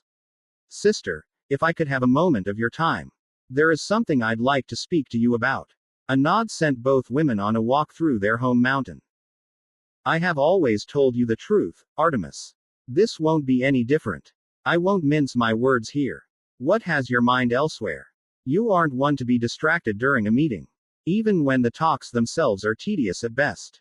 Only the intuitive Athena would notice something so small during a drawn-out meeting over 5 hours. Artemis relied on her self-taught discipline to prevent the expected surprised reaction. Her unreadied tongue couldn't find the same good fortune as she stuttered out a poor excuse in her rush to say something convincing. At least her words had some truth hidden in them. Oh, it's nothing, sister. I was thinking of a suitable training exercise for my newest batch of hunters. You know I want them at their best at all times. Métis. Daughter didn't give her younger sister the infamous Athena glare, but Athena's deadpan made Artemis fold under the pressure. Artemis sagged onto herself with a lengthy sigh that shut her silver eyes tiredly. Ah, I'm sorry, Athena. Hiding weakness has become something of a habit around here. Athena understood the instinct to protect against the plotting on this mountain. She wasn't going to hold the little lie against her struggling sister. With a comforting hand on Artemis' shoulder, the wise goddess walked the redhead into her temple, where she and Artemis could speak without interference. Hoot! A beautiful owl swooped down from the rafters, its pale feathers as white as virgin snow. The majestic avian landed softly on Athena's shoulder and puffed up happily as its master graciously rubbed its beak. How was your day, Glauca? Did you get everything done like I asked? Hoot! Hoot! The condor-sized owl flapped its wings and wobbled amidst a flurry of excited hollering. Athena and Artemis, to a lesser degree, couldn't help but smile at the pure enthusiasm the innocent creature exhibited. Wonderful work, my friend. I'll make your favorite meal when my sister and I are done talking. Can you wait until then? Hoot! Glauca left Athena with a parting nuzzle and a hoot in farewell directed at Artemis. The joyous owl disappeared into the archive wing built into the eastern side of Athena's temple. With the freedom of privacy, Athena escorted Artemis to a table where freshly made tea awaited them. The wise woman sat across from her sister, hands folded under her chin. Tell me what ails you, sister. Do you remember the story of what my mother went through to safely deliver my brother and me? An ordinary person might let some details slip from their mind, but Athena never forgot anything. So, in truth, Artemis' question was an exercise in rhetorical rhetoric that didn't mandate anything but a simple answer from Athena. I remember the story. What about it? The gentle clink of Athena setting her cup down sent Artemis into a rambling reply that came from her doubt-ridden heart. It was hard to find something more authentic than someone going through some self-reflection. Two sets of twitching fingers wrung tight squeezes around the cup's circumference. Almost like she was forcefully pulling her personal thoughts to the surface despite her doubts, fighting to stay buried within where they were safe from outside examination. I'm starting to doubt myself. Am I any better than Hera if I blame children for their mother's heinous actions? Because it feels the same. And that makes me sick, Athena. Niobe's fate didn't bear repeating. Everyone on Olympus, from the gods to the nymphs, understood what transpired with the mortal queen. Instead of bringing up the past, Athena voiced a more personal inquiry. When we first spoke about this, you were emphatic that you were right. What happened? What changed your mind enough to leave doubt where there was none? Artemis' planned response hit a hitch when inner conflict drove hesitation into the tenacious huntress. A friend of mine argued vehemently against how our family treats the people who look to us for guidance. Despite the passion they showed, the more I think about it, their points aren't without merit. Athena mentally noted how Artemis tried to conceal her source's identity and pushed for clarity. Which was entirely expected of the world's most curious mind. Who is this confidant, if you don't mind me asking? The apologetic look Artemis flashed at her sister was accompanied by a swinging curtain of red hair that went along with the shake of her head. She had no intention of surrendering Naruto's identity, not even to her closest sister. Sorry, all I'll say is they aren't one of us, and leave it at that. A wise choice. Despite being disappointed by the lack of open information, Athena steered the conversation back to the original topic. Personally, the wise one liked to believe she was fair with the mortals, but she wasn't thick-headed enough to say she didn't make her share of mistakes. And what do you think? Were they right, or are they wrong? Silver eyes bore into gray ones, meeting the speculative gray orbs in her sister's thought-swelled cranium. Nothing felt sweeter when my revenge happened. But now it feels like a pile of ash that I can't get out of my mouth. Taking a moment to gather her emotions, Artemis had another confession for her sister's ears. Recently, I've been looking for the youngest child. The one who was left behind with nothing but her life, but I can't find her anywhere. And with the girl's disappearance went the chance Artemis had at redemption. What Athena shared sounded detached at a basic level, but the merit of her advice shone through. We must remember the lessons of our past and apply them to the future. Fortunately, we live long enough for our memories to fill themselves with these lessons. That is easier said than done. The sullen vibe around Artemis vanished as she stood up and shook off the borderline depression that wrapped around her. Looking forward, she extended a proverbial hand to her clever sister. Would you mind visiting the hunt, sister? Some of my girls can learn about the spear from you. It'd be my pleasure. Being a healer is all about control. Without focus, our abilities will do more harm than good. Find your center, and once you have it, it's up to you to siphon it until you have the perfect handle on what your power is doing. Naruto's words were encouraging yet firm enough to impart the importance of learning restraint. It was how he was taught, and now it was how Naruto taught his first student. Compassion under the guidance of a firm hand. That's how he tackled life in general. A proud smile pushed itself to the surface as the young woman he watched grow up worked her craft. Eudokia channeled her healing essence into her mock patient, a dead fish. The creature's body glowed gently under a curtain of soft green. Good. Now, spread your energy over the patient. Too much, and you'll burn their insides, but not enough, and nothing will happen. A healer must understand balance even when indecision is the difference between life and death. Eudokia showed her dismay with a grunt when the energy cloak around the fish fizzled out despite her best efforts. Add on to that the sweat sliding down her face, and it was safe to say her concentration was gone. I failed again. Admitting as much was a better pill for the young woman. She wanted to make him proud and show Naruto all the time he spent building her up wasn't for nothing. It was Naruto that made her feel important again. He made her believe there was a future for her beyond her death-doused past. Naruto gave Eudokia a chance to make a difference. She refused to let it slip through her fingers. Although her mentor and sometimes father hated it when she said it, Eudokia truly believed that life for everything and everyone would be better if it was Naruto who ruled over Olympus and not its current king. Her detrimental feelings were dashed with one gesture. A warm hand settled on her shoulder in silent reinforcement. In the absence of doubt was the Sun Kami's nurturing warmth. You failed, but don't be discouraged. If you give up, the patient is lost. Tap into your determination and bring life back with your own two hands. I believe you can do it, Eudokia. Taking strength from that solace, Eudokia returned to bringing her test patient to life. A bright glow encompassed her hands, illuminating the focused grimace etched onto her olive complexion. The shine went into the animal, cascading through the fish and its gill slits. When the animal started flopping, Eudokia flinched back with a surprised gasp.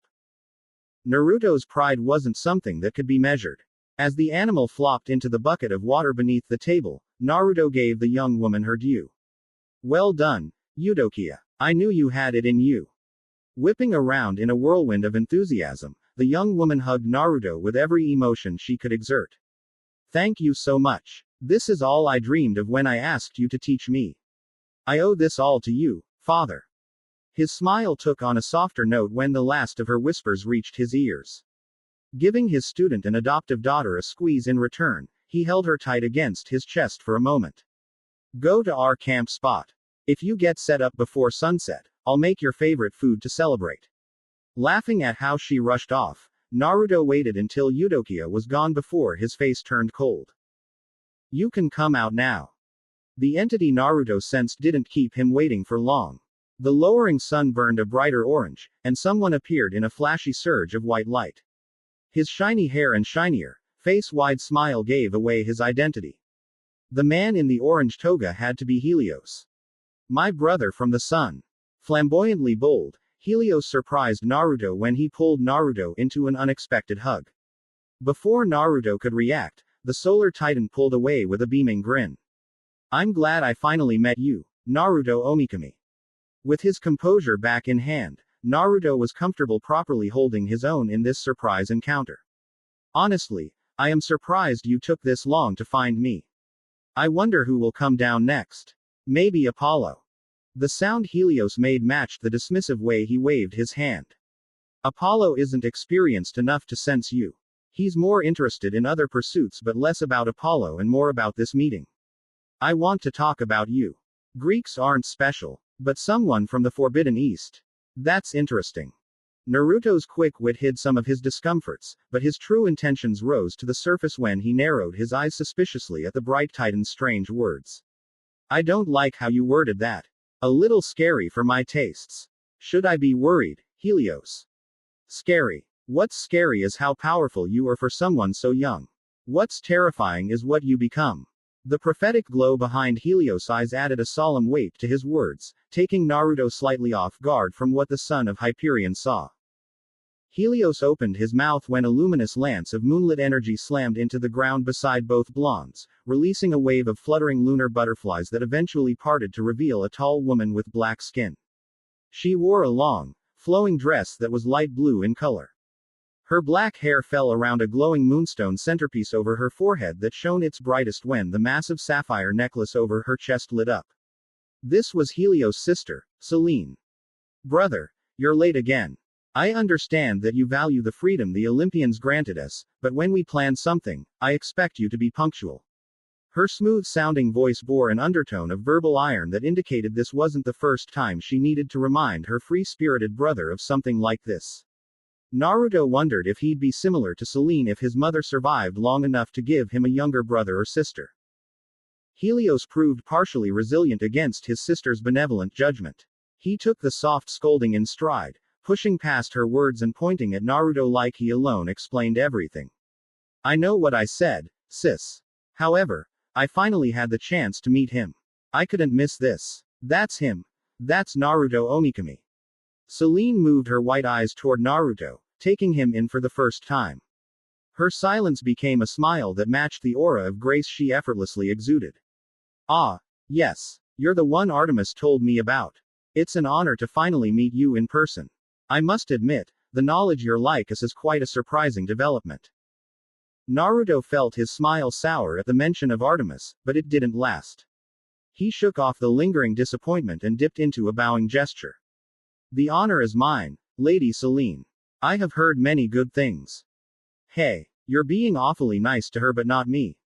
Artemis' predecessor ignored her brother's complaint with a humorous smile, focusing playfully on Naruto, who picked up what she was doing and returned her smile. Your words, they flatter me. I must applaud your patience. There aren't many who can deal with my brother's eccentricities without losing their composure.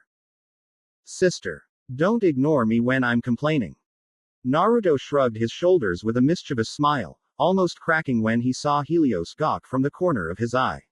I see it as good practice for my inevitable run-ins with some of the more annoying immortals out there. Alright. Enough already. Listen up, you two chuckleheads. A breath away from stomping his foot like a petulant child, Helios was a ball of indignant frustration. His complaints stopped when his eyes turned pure white, and his jaw dropped in a lock. The sudden change had both Naruto and Selene's full attention. Son of the Sun, Lord of Life. Your numerous trials are filled with unmeasured strife. A new world's order can only be made true when a world is born from compassion and humility's hue. To move forward, you must solve the challenge of power. Standing against unknown adversity, a fiery soul that won't cower. The Lord of Life's future lies in the past. But remember that meaningful change never comes fast. Hatred and fear have spawned under the High One's gaze. In his stead, the world has become a field ripe for fire's rays. Because if thunder and lightning continue a rule of intimidation and pain, then, none shall survive as the true terror of chaos reigns. Helios emerged from his trance, holding his head with a dazed look that dulled his natural brilliance with a blanket of discomfort. Shaking his skull, Helios felt his complaints were well warranted. Oh, Tartarus, what happened? Did someone get a look at the bullhead that ran me over? A flash of concern seeped into Selene's soothed expression. Brother, you fell into a prophetic trance. Her moonlit sight shifted onto Naruto, taking in the blonde's contemplative stare that felt 1,000 years away from where they were now. Seriously, I haven't done that in centuries. I forgot how much of an actual headache these visions are. Better Apollo than me. He continued mindlessly rambling about his plight while simultaneously being clueless about what his words did to Naruto. When her brother's aimless babbling failed to invoke a change in Naruto's demeanor, Selene knew it was time she ushered her brother to the meeting they had planned previously and give Naruto time to think about what Helios envisioned. Come, we have things to do, brother. No one understood the weight of prophecy better than Helios. Despite the desire to stay and speak with the Shinto Sun Lord, he wasn't so thick-headed as to try and impose on Naruto when his mind was elsewhere. Of one opinion, the brother and sister duo took their leave. Naruto didn't move. He hardly breathed as his brain raced to understand what he was told. The words themselves weren't difficult to decipher, but what worried Naruto was the price it'd take to get there. Sure, the thunder prick is an asshole, but is taking him down what I really want? A hand fell over his heart, steadying it as he took a deep breath. Leave the future for the future, Naruto. Worry about the present while you're in it. A thin veil of bubbling suspense took hold of the hunter camp. Their problem stemmed from a missing sister and how they could find her. It has been long enough. Exercising patience won't solve our problems. We need a search team. Or worst case, a rescue team if needed. Every hunter understood this life was perilous. The danger could catch up with any one of them. Experience didn't mean immunity. By all measures, Theodora's century by Artemis' side should spare her the pitfalls of the path. She'd slain monsters in droves and trained younger hopefuls by the handful. If there was something out there she couldn't handle, Theodora was smart enough to retreat and regroup. That's what made her unexplained absence so concerning to her fellow hunters. If that wasn't enough, the current conclave of the gods compounded the hunters' problems. Whatever the reason, the meeting took away their lady at an inopportune time. Without Artemis' steadying hand, too many differing opinions sprung up. The plethora of choices caused paralysis among the well-trained group. That's enough. Cease thy pointless squabbling. It helps no one. The lieutenant's barked command oozed uncompromising confidence. That alone quelled the panic before it got any worse. A sense of worry remained, but Zoe managed to stop her sisters from turning into some directionless mob. Collectively, the group of maidens took a much-needed breath. Thank you, Zoe. We lost our nerve, but there is merit in putting a team together to track down Theodora. We don't leave one of ours behind. Some of the steel in Zoe's eyes softened when she heard the painful concern in her sister's voice. That surge of emotion turned into a gentle reproach from the usually gruff lieutenant. Sending a team puts more of thou in danger. I shall go after Theodora alone. Zoe's sudden decision drummed up some discontent among her peers. It was as clear as the frowns on their faces, yet out of respect, no one said anything. They gave her well wishes as she went to her tent to collect her travel gear. To others, it'd appear like Zoe didn't have much of a plan. But in reality, she had an ace in the form of a three-pronged kunai. The weapon's dull metal glistened as the hunter held it aloft. She couldn't help but feel the memories come back to her. Lord Naruto was absent since his and Lady Artemis' disagreement. However, Zoe believed when she called, Naruto would appear. Then I can organize a meeting between the two. Lady Artemis has been off since Lord Naruto tore into her. The others might not see it, but it's there. It will be good for Lady Artemis. That belief in her chest was powerful enough to fuel the experienced huntress journey. With Naruto's weapon bouncing on her hip, she reached down and ruffled the scruff of her trusted tracking wolf. Come along, my friend. I need thy keen nose. Hold on a little longer, Theodora. I am on the way. Today on Naruto's list of objectives. Solve the corruptive pollution problem that was hampering the local water nymphs.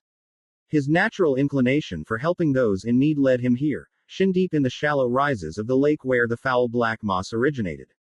His guides were three nymphs who watched from the shore. This is the place.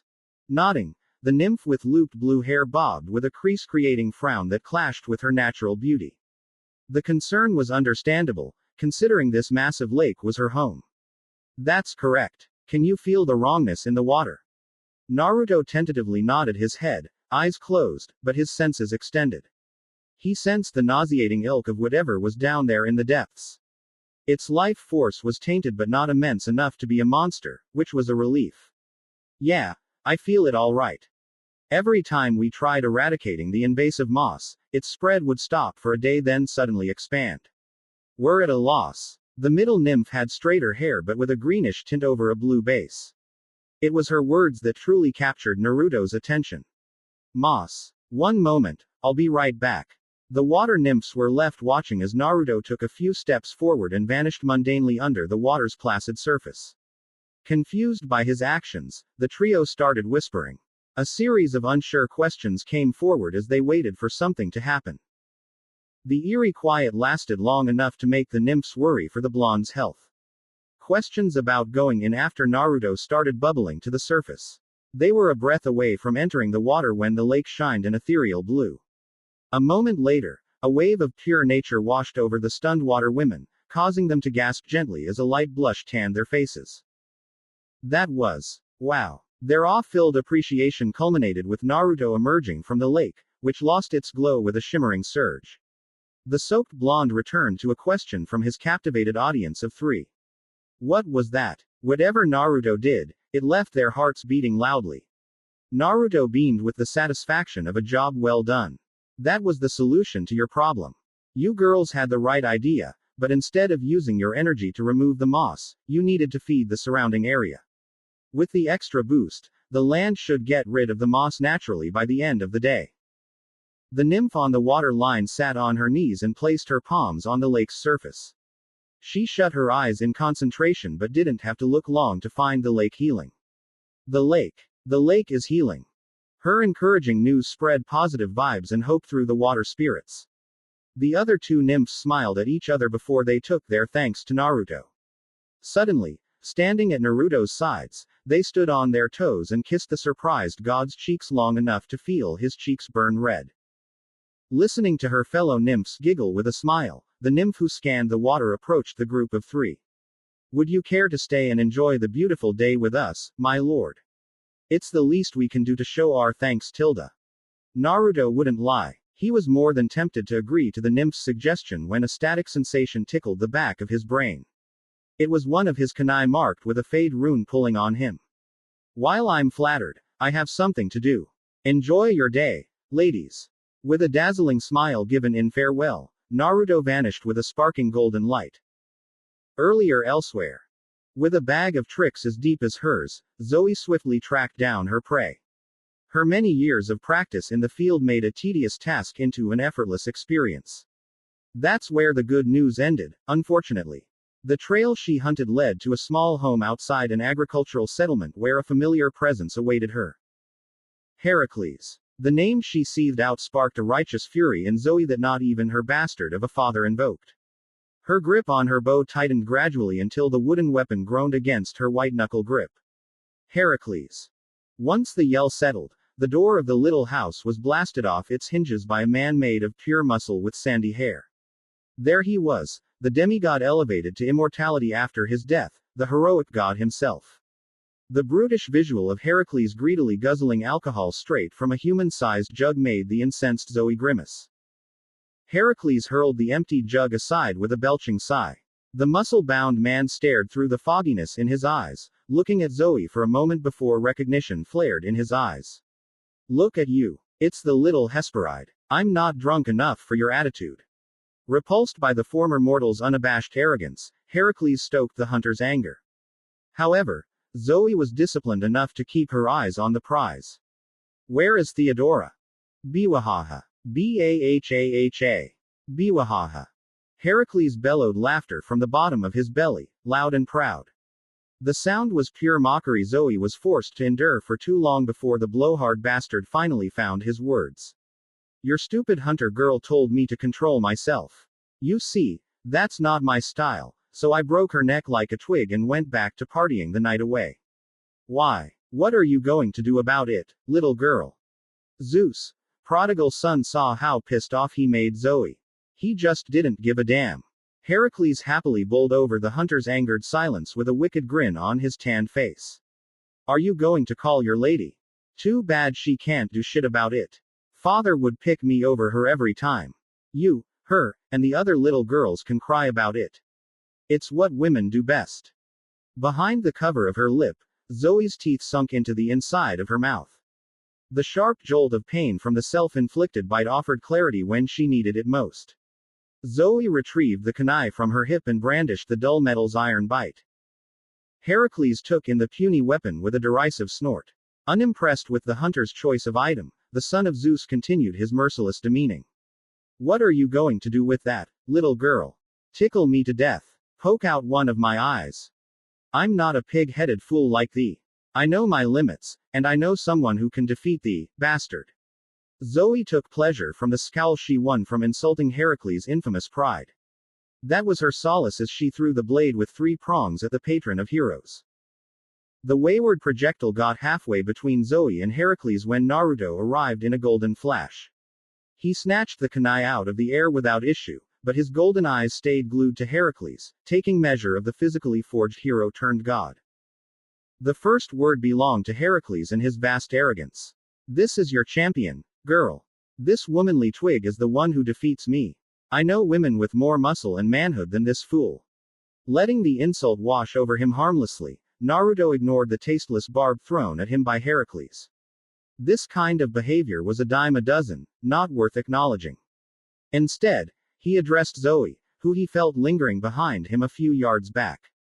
Zoe, what's happening here? Lord Naruto, this man murdered one of Lady Artemis' hunters. I searched for him, but I am not enough to defeat Heracles. Her effort to ask for assistance ended when Heracles jumped in. Never one to miss a chance to gloat over his strength, Heracles sealed his fate with the senseless need to glorify himself. You'd do well to listen to the nymph, boy. Everything she says is the truth. No one stands a chance against my unmatched might. The nymph is next. But don't worry, you'll join her in the underworld soon enough. Crash. Naruto crashed his fist into the back of Heracles' ego-bloated skull, sending the muscular man face first into the ground at his feet. Adding insult to injury, Naruto shifted his weight and landed smoothly on Heracles' broad, muscular back. His perch wasn't permanent by any means. Naruto jumped off Heracles' back when he felt the muscle mass stirring beneath his feet. The Greek god answered with a chunk of rock the size of a cabin, which Heracles chucked at him like it was weightless. Naruto dashed by the slow-moving bulk of soil and rock, paying it no mind. He advanced on the more muscular man and uncorked a lightning-fast barrage of punches that Heracles tanked with a laugh, proving them ineffective, much to Naruto's dismay. Where Naruto threw 20 punches, Heracles went for one devastating punch, intent on crushing the foreign upstart into the dirt. Missing his attack didn't stop Heracles from following through and connecting with the ground, creating a gigantic crater around him and Naruto. Naruto bounded up, using the hollow point of his knee as a pseudo-battering ram. A battering ram that Naruto slammed straight into the bottom of Heracles' chin with enough force to snap Heracles' head backward. It proved a feint on Heracles' part. He faked the damage for fun because while Naruto was coming down, he folded his sizable arms around Naruto in a crushing bear hug before he bent back and deposited Naruto on the top of his head and neck courtesy of a brutal suplex that planted Naruto chest deep in the loosened soil at the basin of the crater. Oozing rampant pride, Heracles pulled Naruto out of the ground by one of his ankles like one plucked a weed. When Heracles saw Naruto with his eyes closed and his body limp, he took his focus off Naruto in favor of leering at Zoe. This is the champion you thought could beat me. This piece of crap. While Heracles made the error of looking away, 2 golden eyes opened. Naruto kicked at the fingers around his ankle with his free foot, forcing Heracles to drop him. Gracefully righting himself mid-fall, Naruto turned with the momentum to slam his feet into the former demigod's ribs. The sideways force and the added weight of the massive club on Heracles' rear sent the son of Zeus onto his back. I need to hit harder. Naruto had a trick in mind. Manipulating his flames, he stoked his divine blood into a kinetic simmer.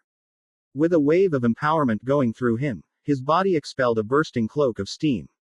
Naruto wasted no time bringing the hammer down. He stuck Heracles in the face. His godly opponent wasn't unconscious like he wanted, but Naruto felt his unrivaled strength shatter his opponent's nose. The Solarborn Kami didn't savor the moment. He quickly jumped away from Heracles, avoiding the blind swing of retaliation thrown in his direction. Landing in front of Zoe, Naruto heard her whispered question pouring into his ear. Is he unconscious? Unfortunately, No. His thick head is good for taking a punch. Both hunter and god watched the son of Zeus stand with blood leaking freely from his misshapen nose. Rather than get angry, Heracles cherished the pain. It felt good being challenged by someone after so long. It's about time. Finally, someone who will put up a fight. Do you know what this means? I can take things a step further. This fight is what I live for.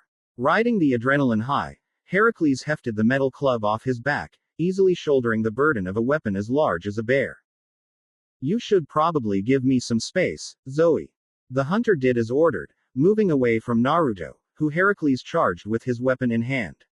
A repeated overhead smash seemed easy enough to sidestep until Heracles surprised Naruto by changing to a one-handed grip that allowed Heracles to bludgeon Naruto's side with the trunk-like club. Gasp! The air ripped from his lungs as he staggered back. But there wasn't any time to gather himself. Heracles forced him into an awkward backpedal away from the Greek hero's rabid swinging. More. I want more. Give me more. Naruto held out as long as he could but inevitably tripped over his feet. He managed to land on a knee instead of his back, which was good. With Heracles' club bearing down on him, Naruto had no choice. He channeled another invigorating burst of steam into his arms and caught the blunt weapon before it turned his head to mush. He felt his arms aching and shaking under Heracles' overwhelming power, making the golden kami grit his teeth against the strain. With his arms up, Naruto had no defense against the punt kick that threw him toward the house Heracles walked out of earlier. His forced progress came to a crashing halt when his back hit the house wall, followed by the back of his skull cracking against the home. Naruto groaned in pain as his pupils swam around his golden eye pools. The fogginess was still clouding his head when he saw the club barreling toward his face. Instinct kicked in for Naruto when a shroud of golden flames wrapped around his arm. With a small grunt, he punched. Knuckle met metal, and then CRAAACCK. Crack tilde. Crack. Crack. Heracles watched his weapon shatter. His most trusted tool rendered nothing more than a confetti of slag scraps, leaving behind an inadequate core of celestial bronze. Then there was silence. Seeing red over the destruction of his treasured weapon, Heracles hauled back and punched Naruto through the building wall, crushing his Shinto counterpart's sternum first until the building collapsed on Naruto. There was more silence.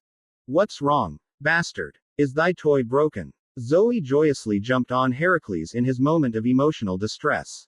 It was the least her tormentor deserved but the most she could deliver safely. Plus, it also bought Naruto a moment to gather his wits. Heracles wasn't just mad. He was visibly seething over the loss of his weapon. Being mocked for it by the former Hesperide only made the sour taste in his mouth more repulsive. Your champion took something from me, so I'll take something of equal measure from you. Artemis' right hand didn't hesitate. She put a silver arrow in Heracles' chest with pinpoint accuracy. The glimmering arrowhead struck true, opening an incision that bled around the arrow's entry wound. I'd die before I let thou touch me, bastard. Heracles dragged 2 fingers through the blood streak, smearing it against his skin before he watched the sanguineous liquid drip from his outstretched digits. My blood yearns for more. The battle didn't satisfy me, but I have an idea. I break every bone in your body and listen as you scream for me. Yeah, that'll do it. What was that? Naruto's frigid whisper intervened in the argument between the 2 longtime enemies. The rubble pile shuddered as the blonde and raven-haired Kami dragged himself out of the debris. His skin was all cut up with lacerations that dripped his divine blood. The golden proof of Naruto's immortality stunned Heracles, who believed Naruto was nothing more than a stronger than normal demigod. Dark clouds gathered overhead, blotting out the light of day with their oppressive gloom. Licking the blood from his busted lip, Naruto reached up, and without flinching, he reset his crooked nose with a cringe-inducing snap. Who do you think you are, asshole? You think you can threaten my friend in front of me and get away with it? A frenzy of golden sparks twisted along Naruto's body, jumping from spot to spot without any semblance of a pattern. An invisible burst of force shattered the ground as the Kami vanished within a geyser of fire. The dirt around Naruto quickly turned into a molten pool of slurry while the fire projected a blanket of golden illumination. The brightness of Naruto's light show forced Heracles to bring his arm up to shield his eyes. When he brought said limb down, he had a brand new Naruto waiting for him. His skin exuded this otherworldly glow that Heracles could only compare to the latent splendor of Olympus' pristine white marble. The golden jacket over Naruto's body was power manifested, shifting over a black bodysuit adorned with a line of burning magatama. The almost regal nature of Naruto's transformation had Heracles staring instead of fighting. And two golden pupils set over a pair of black voids stared back emotionlessly. Power. This is power. Heracles didn't have time for his nervousness to catch up. His body abruptly jerked back against an invisible force as Naruto stood where he once stood with one leg raised. Heracles was still blasting away when Naruto closed the distance in a blink and drove his fist deep into Heracles' stomach. His gasping ended when the Shinto sun lifted him by his throat and stared silently into his shocked eyes. The son of Zeus felt his heart twitch in apprehension as he watched Naruto's golden pupils shrink. Looking into Naruto's eyes was like getting lost in the darkness of chaos. Heracles didn't get to speak before Naruto planted him spine first into the molten ground. Get up. Naruto was unmoved by Heracles' struggle. The kami's arms stayed crossed against his chest as a wobbling Heracles fought to his feet. When Heracles saw Naruto waiting on him instead of fighting, his temper rebelled with a vengeance. How dare you look down on me? My name is Heracles, son of Zeus, the strongest who has ever lived. I refuse to be humiliated by some nobody. The ascended demigod channeled every ounce of frustration and repressed anger he possessed and poured it into one punch. But his efforts were for naught as Naruto caught the punch. The glowing kami let his divine flames burn Heracles' flesh, which made the Greek hero scream in pain. If this is your best, I am sorely disappointed. Heracles answered Naruto's detached criticism with a deranged growl. He threw a desperate elbow at Naruto's chin to free his steaming fist from Naruto's ironclad grip. Ha! The chiseled musculature in Heracles' arms bulged to obscene levels as he threw everything he had into a furious combination of straight punches into Naruto's chest.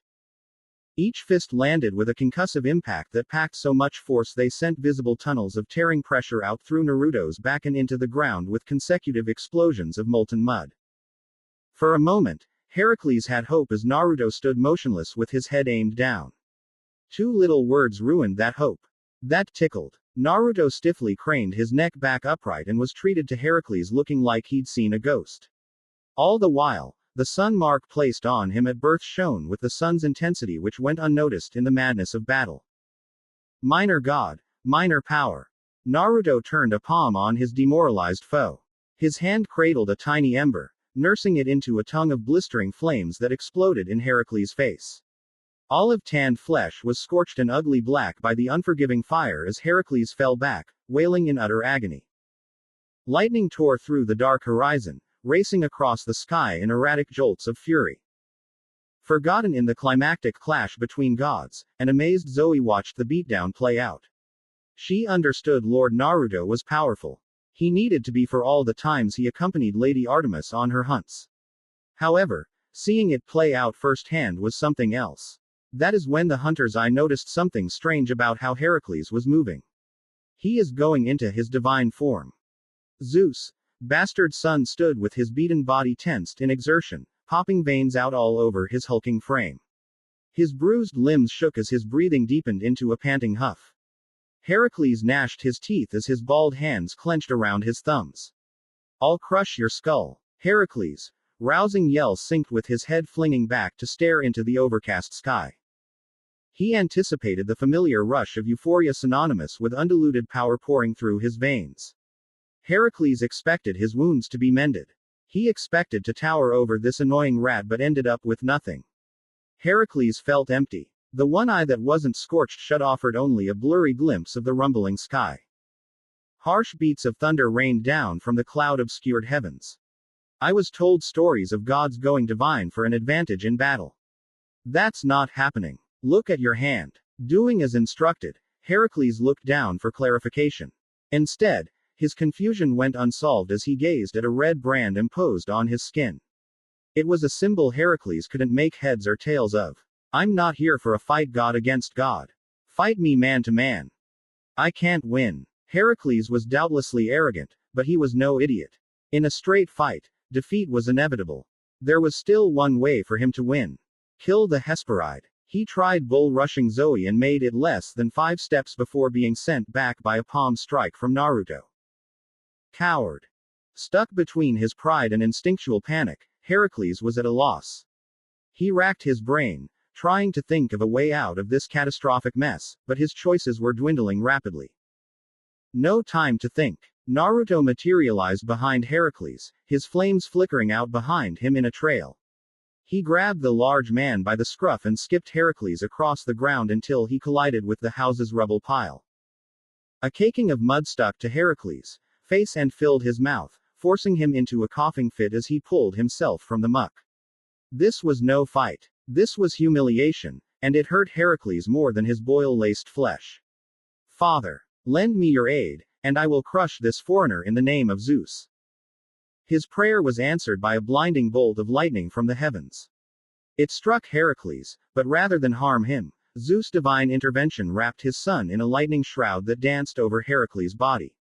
The many wounds littering his frame closed up beneath the lightning's protective embrace. This is what true power looks like, Zenos. No more tricks. Now I put you in your place. Looking at his fist, Heracles tested the feeling by opening and closing his fist. Good as new, the heroic god carried a face-splitting grin as he rolled his boulder shoulders to the sound of crackling lightning. Naruto's composure slipped into a look of disbelief, but not for Heracles. He was staring at the sky like it was a proxy for the god king who ruled over its limitless domain. You actually support this? That flabbergasted disbelief quickly turned into anger as black spots formed before fading into the resplendent jacket's golden surface. What kind of man rewards pointless bloodshed and gratuitous torture? This is what Olympus thinks is fair and just. You're a disgusting excuse for a king. The raging Kami's fury manifested in more than some sharp words. The black spots turned into spreading blotches until the fluttering coat went from lively gold to vindictive black.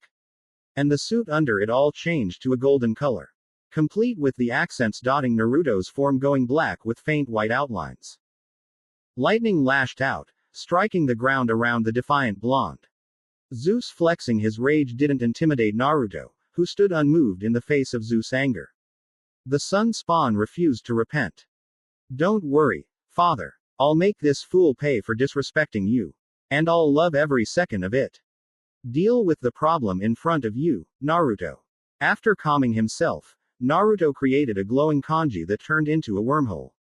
He reached into the reality tear and pulled out a Menenuhoko and his kopis from the Trojan War. Both weapons were immediately drenched in black flames, drawing Naruto's attention momentarily before he glared at Heracles. The tempest-charged deity blurred toward Naruto, moving faster than a man his size had any right moving. But he wasn't still quick enough that Naruto lost track of him. Naruto crossed his sword and spear in front of him, using the makeshift X to block the fist aimed at his face. It was lightning raging against fire until Heracles backed away from the test of metal. Another breakneck rush came his way, but Naruto was ready for it. With a sweeping swing of his kopis, the burning kami unleashed a wave of black fire on Heracles. Heracles didn't run through the pyro wall. He jumped over it and into the sky, drawing lightning down from the clouds. The raw power funneled into him, making his cloak triple in size. With all the firepower he could ever need, Heracles fell like a star on Naruto. One upward shove from a Menenuhoko hurled a typhoon of ebony incineration at his foe. The deadly inferno forced Heracles to the side, so his landing hit next to Naruto rather than on the Shinto god's skull. Going for a snap kick directed at Naruto's neck, Heracles felt his kick be blocked by the flaming kopis. Sna APP. Sadly for Naruto, the mortal forged sword couldn't withstand the combined pressure of Naruto's flames and Heracles' strength. Thinking on his feet, Naruto snatched the snapped piece of metal as it went into the air and tried jamming the broken blade into Heracles' muscular abdomen. However, a burst of static sent the magnetized piece of metal out of Naruto's hand. Both gods spared a moment to look at the smoking metal burn slowly. Heracles broke the piece with a satisfied smirk. A weapon for a weapon. The vertical line of Shinto sigils running a Menenuhoko's shaft glowed brown against the wood as Naruto buried the butt of his polearm in the ground. Yomi Numa. Swamp of the underworld. Heracles felt himself being sucked into a thickened brown syrup of dense mud. He struggled to pull out one leg, and in doing that, he sunk further into the marsh's ravenous bog. What in Hades? The line of cursing was cut short as Heracles vanished under the aptly named swamp.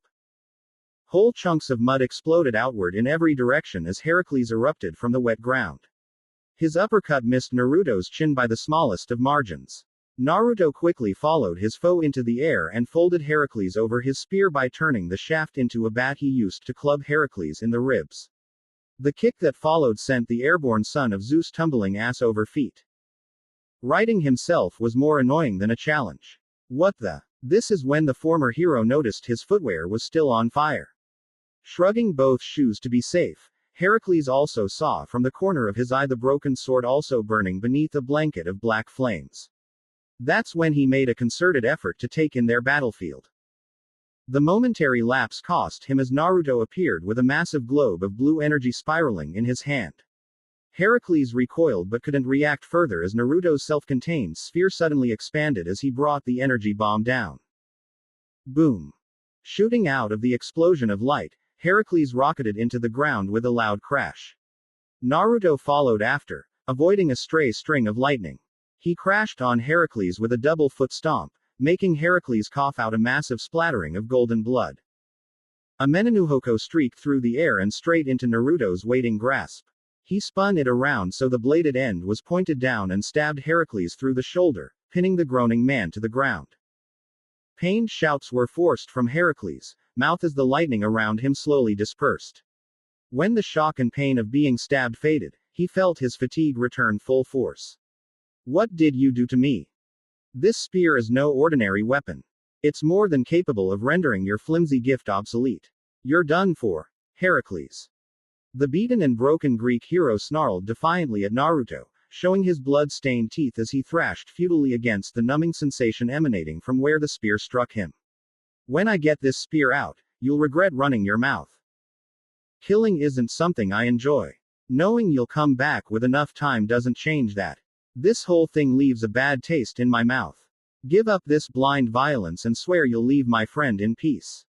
If you do, this all ends here. Do the right thing. Give up this pointless grudge. How Naruto stood over his defeated adversary. From an objective view, Naruto looked like a walking contradiction. He was a demon wreathed in black flames with a hand extended in mercy. 1. The tumultuous thunder on high whispered soft assurances in the prone Greek's ears. It lent Heracles the confidence to laugh at Naruto's misguided interpretation of their situation. Or he laughed for as long as his bruised, possibly broken ribs allowed. I don't give a damn about the Hesperide. This is about me and you, Xenos. You defeated me, and I won't stop hunting you until I wipe your stain from my name. I swear, I don't care who I break or what I ruin to get what I want. This doesn't stop until you're broken at my feet. Naruto expressed his disappointment with a muted sigh. It appeared Heracles held on to things for better or worse, just like his father before him. One more thing. You shouldn't have fucked with my father. Rapturous yellow lightning tore its way out of the dark sky. Make no mistake, this was divine intervention. The blatant smiting thrown at Naruto came courtesy of Olympus King. Heracles felt like it was happening in slow motion. He saw the flash that followed as his victory. And he laughed. Then Naruto did the unthinkable. He caught the lightning without looking, leashing it around his hand and wrist. Everything seemed eerily quiet as the yellow lightning changed to deep violet in Naruto's grip with what sounded like 1,000 different birds chirping in an incensed fury. When I approached you, I came with my hand open in mercy. Now you've forced me to end this with a closed fist. When faced with the choice, Naruto didn't hesitate to act. A sudden thrust from his lightning-doused fist sent the destructive technique through Heracles' heart with a sopping squelch. Chidori. 1,000 birds. He felt the life fade from his vanquished enemy. The sign of a job done, Naruto stumbled back with an exhausted sigh as the discharges of the Chidori caused the corpse to twitch in the dirt. Without the energy or will to keep it up, Naruto felt his transformation drop, revealing the streaks of sweat running down his tanned skin. I'm glad that's finally over. I got to tell Eudokia to watch out for assholes when she's on the road. You did well, my sunshine. I couldn't be more proud of what you achieved today. The profound affection and pride shown transcended words. If Naruto was less alert, he would have picked up the positive flow of emotions, but fresh from battle, survival trumped all else. Who are you? Where is your voice coming from? I will happily answer as many of your questions as I can. All you have to do is ask. Perhaps it was his body's natural response after coming down from an adrenaline high, but Naruto felt himself growing more relaxed as time marched on. Then, I'll start with this one. Where are you? That's simple. Let me show you. That's when Naruto felt himself being pulled inward on a conscious level as the familiar phantom sensation of the veil descended on him like fresh rain. Why do we insist on having these blasted meetings? They are utterly pointless. I don't know about you, but I have better things to do than sit here and stare at you people. Dionysus shared his annoyance with a sigh as he melted into his seat. If he was stuck here, he might as well get comfortable for the long haul. That's the cost of living with a paranoid father. Hephaestus responded gruffly to his half-brother. While he was of a like mind when it came to the grievances, he was far more soft-spoken for all the good it did the smith of the gods. A set of stormy cerulean eyes cut toward the bearded forgemaster. The accusation caused them to narrow with overt frustration. Zeus. Baritone voice crackled with teeming power, adding an extra undertone of threat to an otherwise simple question. Did you have something to add, Hephaestus? Hephaestus held firm for once rather than back down from confrontation, which was characteristic of his long life. Father or not, king or not, he wasn't letting this go without sharing his thoughts. Yeah, I do. I'm wasting my time here when I have a massive project at the forge. What a joke. If you're aching for a fight, I'll happily slap you around, cripple. No need to bitch and moan about it to everyone. Everyone to join conflict whenever possible, Ares gleefully inserted himself into the simmering tension. Thinking of a battle between gods made his bloodlust sing in ways nothing could match. What's the point? It'd be an easy win. When was the last time you won anything, Ares? Heph fired back at his brother with a condescending scoff. He hid his satisfaction when Ares' fiery scowl hit and bowled ahead. Your last war with Athena. Loss. The Trojan crap. Another failure. Can you call yourself a god of war when all you do is fall flat, warhead? Apollo nearly doubled over in his throne as he laughed hysterically. If not for the hands holding his sides, the sun god would be pointing at his embarrassed half-sibling. He totally burned your ass, Ares. Nice one, Heph. That's enough, boys. The faster you settle down, the sooner this is all over. Hera reverted to the familiar role of arbiter since her husband and his short temper usually worsened things. That left the thankless job of wrangling the Olympians to the reigning queen of Olympus. The frequent pulsing ache behind his forehead made Zeus grunt irritably.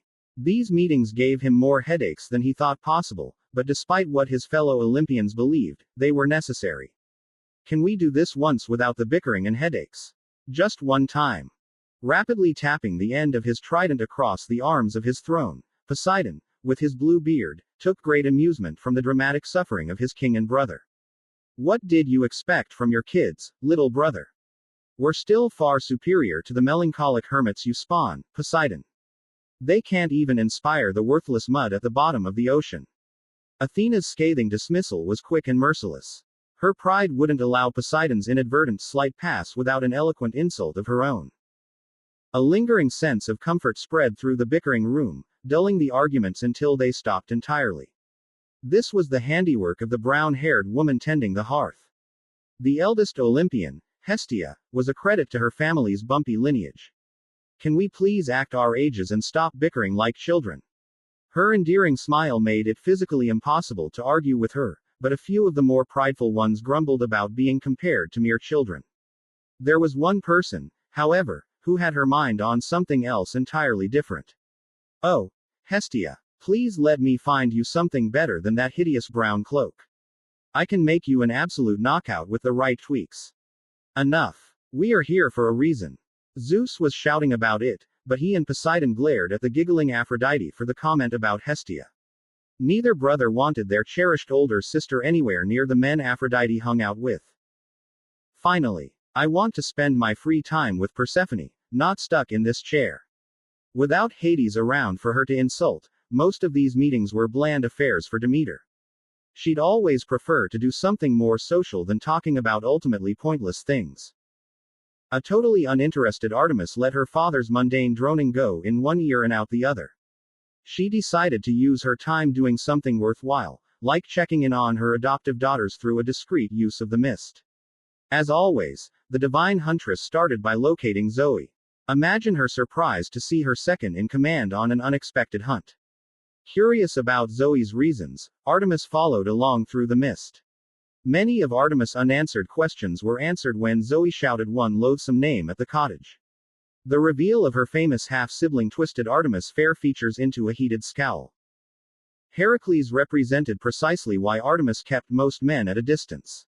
He was obnoxiously prideful and overly cruel when the mood struck.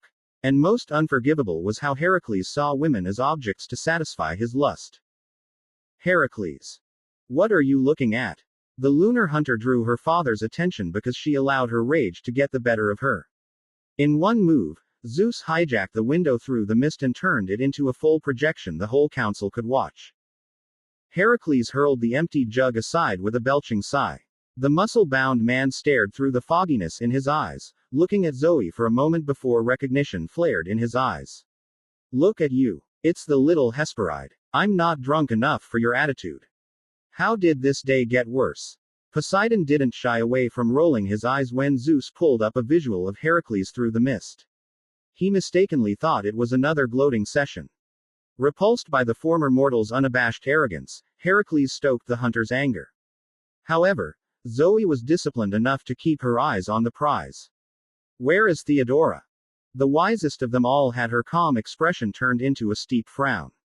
You said Heracles would control himself, Zeus. This is not that. Your prized child is becoming a rabid dog. There was a hint of envy in Athena's voice. Envy because she wasn't her father's favorite child. Never thought I'd say it, but I agree with her. I hate this asshole. Blunt was the best anyone could hope for with Ares when he was unreasonably pissed off like this. That's what Heracles did to him. Biwahaha. B-A-H-A-H-A. Biwahaha. Heracles bellowed laughter from the bottom of his belly, loud and proud. The sound was pure mockery Zoe was forced to endure for too long before the blowhard bastard finally found his words. Your stupid hunter girl told me to control myself. You see, that's not my style, so I broke her neck like a twig and went back to partying the night away. Why? What are you going to do about it, little girl? Zeus, prodigal son, saw how pissed off he made Zoe. He just didn't give a damn. Heracles happily bowled over the hunter's angered silence with a wicked grin on his tanned face. Are you going to call your lady? Too bad she can't do shit about it. Father would pick me over her every time. You, her, and the other little girls can cry about it. It's what women do best. Your boy needs a lesson or two in respect, Zeus. Demeter said it, but every woman on the council contributed to the simmering bubble of vengeful anger drummed up by Heracles' blatant misogyny. Hera snorted derisively, rejecting the notion Heracles could learn anything, let alone learn proper manners. You're spot on, sister. I tried my hand at it, but you can't teach an imbecile how to be a decent man. He inherited all of his father's worst traits. I can lodge an arrow in his empty head. That will do the trick, I'm sure of it. Out of everyone who Heracles pissed off with his abrasive personality, Artemis had the most reason to fly off the handle at the sight of Heracles harassing Zoe. Behind the cover of her lip, Zoe's teeth sunk into the inside of her mouth. The sharp jolt of pain from the self-inflicted bite offered clarity when she needed it most. Zoe retrieved the kunai from her hip and brandished the dull metal's iron bite. Lost in the chaotic moment, no one saw how Artemis stiffened in her seat. The realization hit her hard. She knew one person in Greece who used weapons like that. Naruto. There it was. The quick pang of regret in her immortal heart. HMMH. What an odd choice for a weapon. It almost looks like an everyday tool someone made into a blade. Hephaestus had his curiosity well up anew inside his gut at the possibility of discovering something different after centuries of the same things. Heracles took in the puny weapon with a derisive snort. Unimpressed with the hunter's choice of item, the son of Zeus continued his merciless demeaning. What are you going to do with that, little girl? Tickle me to death. Poke out one of my eyes. You can try cutting out his tongue. Dionysus shook off the after effects of his splitting hangover just long enough to provide some morbid humor with a core that was tainted with madness. I'm not a pig-headed fool like thee. I know my limits, and I know someone who can defeat thee, bastard. Zoe took pleasure from the scowl she won from insulting Heracles' infamous pride. That was her solace as she threw the blade with 3 prongs at the patron of heroes. Heracles has a point. Your hunter needs to remember who she is talking with, Artemis. She overreaches the privilege of the station you gave her. Zeus didn't masquerade the favoritism he had for Heracles, which was standard for the combative and impulse-driven third son of Rhea. Artemis was ready to defend her friend. It ended up being unnecessary because Hestia intervened on her behalf. The stern admonishment she turned against Zeus had the king wincing unhappily. This is not the time for this, brother. The wayward projectile got halfway between Zoe and Heracles when Naruto arrived in a golden flash. He snatched the kunai out of the air without issue, but his golden eyes stayed glued to Heracles, taking measure of the physically forged hero turned god. Apollo whistled at the unknown man's dramatic entrance. This guy sure knows how to make an entrance. Being a fellow blonde sure didn't hurt his standing in Apollo's eyes either. The approval wasn't limited to Apollo. He is easy on the eyes tilde. I might need to make time for a personal audience with him. If he survives Heracles. Aphrodite's sultry smile highlighted her otherworldly beauty as she locked into the stranger's handsome features. Her smoldering intensity carried her desire in a way words couldn't appropriately convey. The first word belonged to Heracles and his vast arrogance. This is your champion, girl. This womanly twig is the one who defeats me. I know women with more muscle and manhood than this fool. Believe me, that handsome man isn't lacking in what makes a man. Aphrodite confessed with a knowing giggle, lacking any sense of shame as she covered her mouth with a dainty hand. Sitting next to Aphrodite, Ares stared at the projection with narrowed eyes. But not narrowed in jealousy. Ares looked like he was thinking about something only his blood-painted mind could hope to know. Letting the insult wash over him harmlessly, Naruto ignored the tasteless barb thrown at him by Heracles. This kind of behavior was a dime a dozen, not worth acknowledging. Instead, he addressed Zoe, who he felt lingering behind him a few yards back. Zoe, what's happening here? Whoa, hold on there. Back it up. How does Zoe know this guy? The same Zoe who hates everything. The fleet-footed god of thieves showed his quick tongue by bleating out the burning question. Every set of eyes looked at Artemis, who ignored their pressing stares. Lord Naruto, this man murdered one of Lady Artemis' hunters. I searched for him, but I am not enough to defeat Heracles. Her effort to ask for assistance ended when Heracles jumped in. Never one to miss a chance to gloat over his strength, Heracles sealed his fate with the senseless need to glorify himself. Apollo carried an unusual frown at the way his sister's favorite hunter regarded the blonde. What's this about Lord Naruto, sister? She handled the look her brother shot her with an immovable confidence. Standing against Apollo's question also showed the others she wouldn't be bullied into action by the pressure of her peers. I won't say anything until this is settled. Athena didn't need the useless questions. Her intuitive mind already made the connection between Naruto and her half-sister. This must be the friend Artemis was talking about. The one who changed her perspective, but besides being a man, why would she hide her connection to him? You do well to listen to the nymph, boy. Everything she says is the truth. No one stands a chance against my unmatched might. The nymph is next. But don't worry, you'll join her in the underworld soon enough. For obvious reasons, Zeus wasn't thrilled with some stranger appearing in the middle of his kingdom. However, this wasn't unsalvageable. He crossed his muscular arms and grunted through his lips. At least Heracles will handle this. The boy's fate is sealed. Crash. You want to say that a little louder, Zeus. Poseidon took great pleasure in his brother's peeved expression as the room saw Heracles be planted face first into the dirt courtesy of the blonde newcomer. Dionysus cracked a smirk at his fellow former demigod being brought down a peg. The arrogant braggart needed a dose of reality. I bet Hades felt that all the way down in the underworld. This time, Zeus offered a grunt that was weighed down by agitation. It was luck. It won't last, not against someone of Heracles' caliber. Naruto crashed his fist into the back of Heracles' ego-bloated skull, sending the muscular man face first into the ground at his feet. Adding insult to injury, Naruto shifted his weight and landed smoothly on Heracles' broad, muscular back. Strange origins withstanding, Hermes couldn't help but pay Naruto some due praise at the end of his impressed whistle's soft tenor. He sure is quick on his feet, this Naruto fellow. Olympus goddess of beauty sunk her teeth into her bottom lip as she admired how the handsome stranger's tight muscles flexed against his snug clothing. And he's quite strong as well, Tilda. His perch wasn't permanent by any means. Naruto jumped off Heracles' back when he felt the muscle mass stirring beneath his feet. The Greek god answered with a chunk of rock the size of a cabin, which Heracles chucked at him like it was weightless. Naruto dashed by the slow-moving bulk of soil and rock, paying it no mind. He advanced on the more muscular man and uncorked a lightning-fast barrage of punches that Heracles tanked with a laugh, proving them ineffective, much to Naruto's dismay. Artemis kept the forlorn sadness out of her eyes, but the same couldn't be said for her heart and how it clenched in her chest.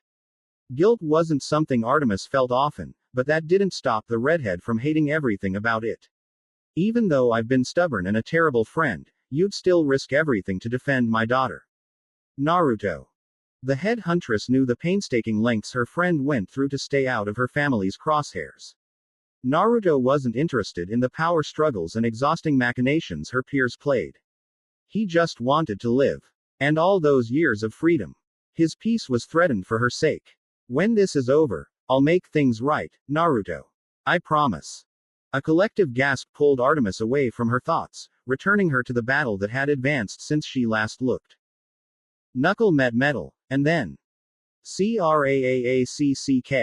Crack tilde. Crack. Crack. Heracles watched his weapon shatter.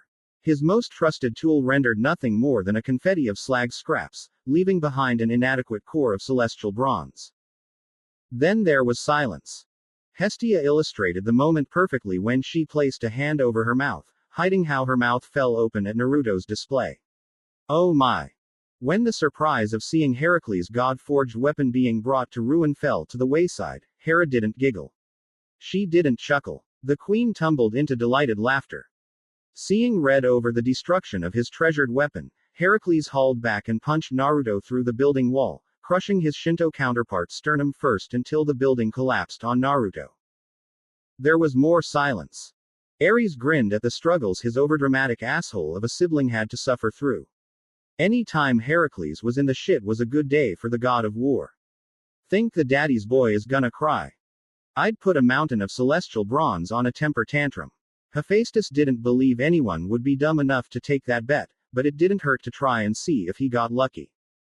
What's wrong, bastard? Is thy toy broken? Zoe joyously jumped on Heracles in his moment of emotional distress. It was the least her tormentor deserved but the most she could deliver safely. Plus, it also bought Naruto a moment to gather his wits.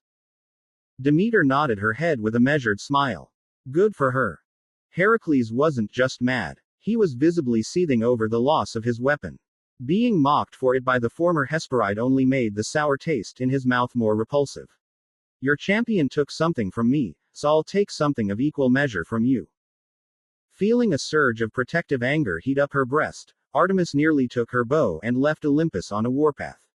She'd remind Heracles of his place if he didn't watch himself. Thankfully, there was someone she trusted to handle things in her stead. Get up, Naruto. Show this pig his place.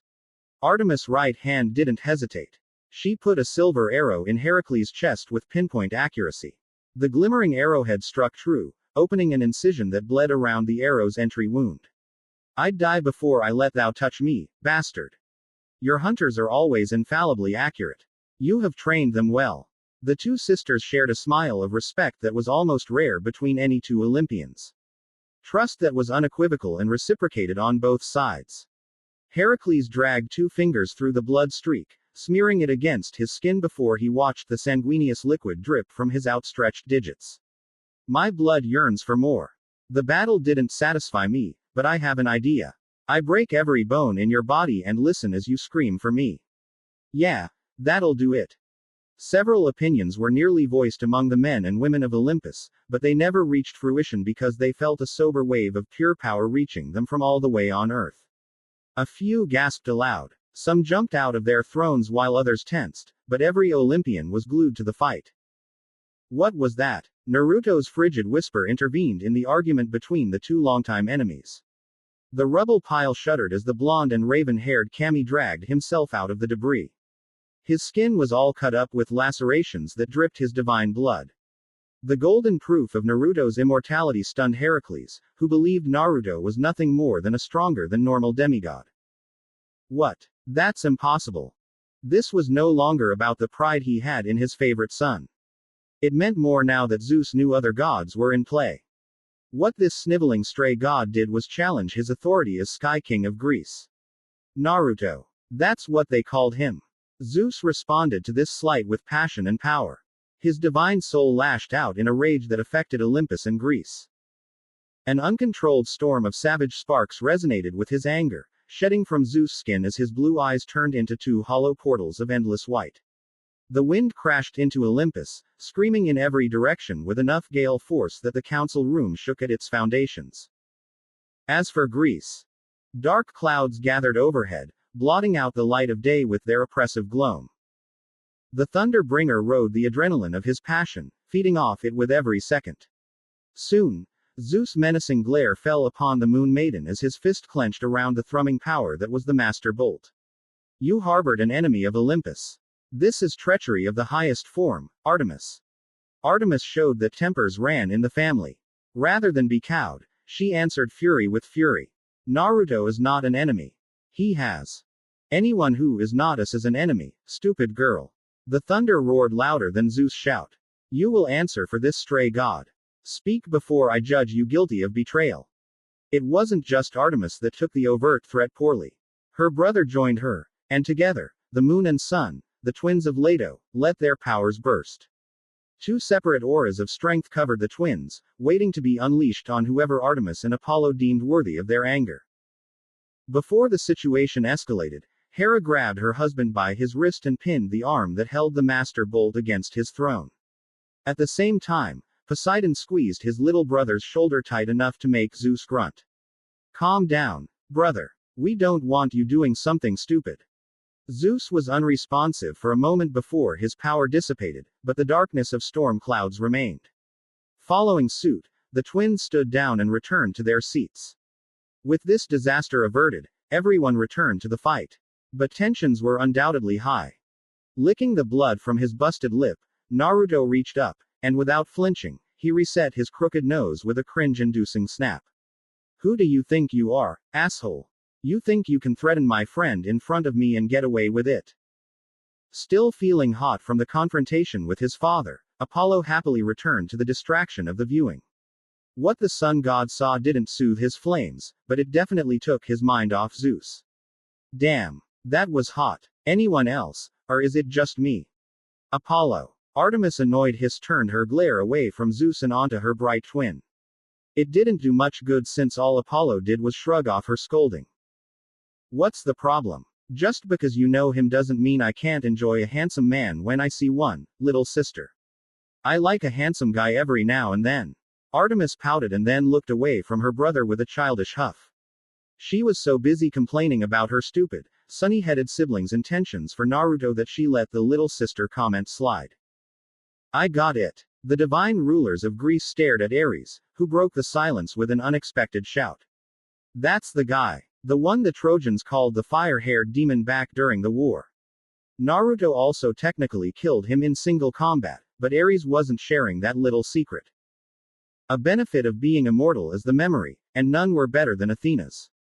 She immediately saw what her brother made her remember, and with a quick alteration to the projection, Naruto had red hair and purple eyes with the faintest change to his cheekbones. The gasps came quick after this. The number of them made Zeus squint at his fellow Olympians. It was too many for his liking. How many of you have met this man? Artemis, Athena, Ares, Aphrodite, and Hephaestus raised their hands, much to Zeus' growing ire. How could one god go unnoticed in his kingdom for so long? He blamed himself for being so lenient after the Trojan War. He thought the threats were gone. His demigod spawn gone, but that wasn't the case. A foreign god on Greek soil. It was. Would you look at that? Demeter didn't give two damns about the politics of the situation, but what she saw. That was worth the focus. A frenzy of golden sparks twisted along Naruto's body, jumping from spot to spot without any semblance of a pattern. An invisible burst of force shattered the ground as the kami vanished within a geyser of fire. The dirt around Naruto quickly turned into a molten pool of slurry while the fire projected a blanket of golden illumination. Just amazing. The gently burning cradle of flames in Hestia's heart was stoked by the sight of Naruto burning bright, bringing a warm orange glow to her brown orbs. Hephaestus couldn't take his eyes away from the geyser of molten rage Naruto threw into the heavens like he was some earth-trapped demon.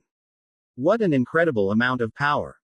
Apollo didn't want to risk blinking and missing a moment of the action. I can feel the heat from his flames from here. It's wild. He's a sun god. The brightness of Naruto's light show forced Heracles to bring his arm up to shield his eyes. When he brought said limb down, he had a brand new Naruto waiting for him. Almost leaning out of her seat, Aphrodite was done holding back her curiosities. Tell me more. Show me more tilde. As far as she was concerned, enough with Heracles. Out with the old and in with the new, in her opinion. While not for the same reasons as the Lady of Doves, Poseidon had his share of questions about the mysterious newcomer. He'd be stupid not to learn about an unknown factor like this Naruto person. Get out of the way, musclehead. You're blocking my light. Dionysus let loose a sarcastic drawl as he emptied another jug of Olympus' finest wine. His skin exuded this otherworldly glow that Heracles could only compare to the latent splendor of Olympus' pristine white marble. The golden jacket over Naruto's body was power manifested, shifting over a black bodysuit adorned with a line of burning magatama. The almost regal nature of Naruto's transformation had Heracles staring instead of fighting. And two golden pupils set over a pair of black voids stared back emotionlessly.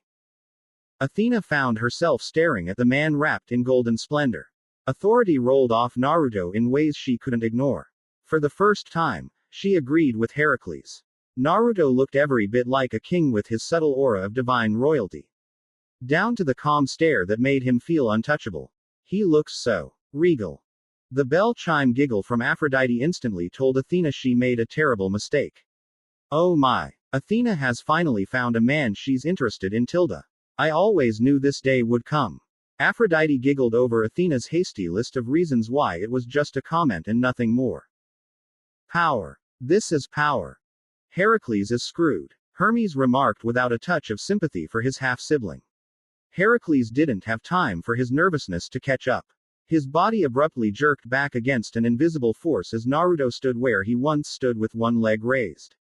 Heracles was still blasting away when Naruto closed the distance in a blink and drove his fist deep into Heracles' stomach.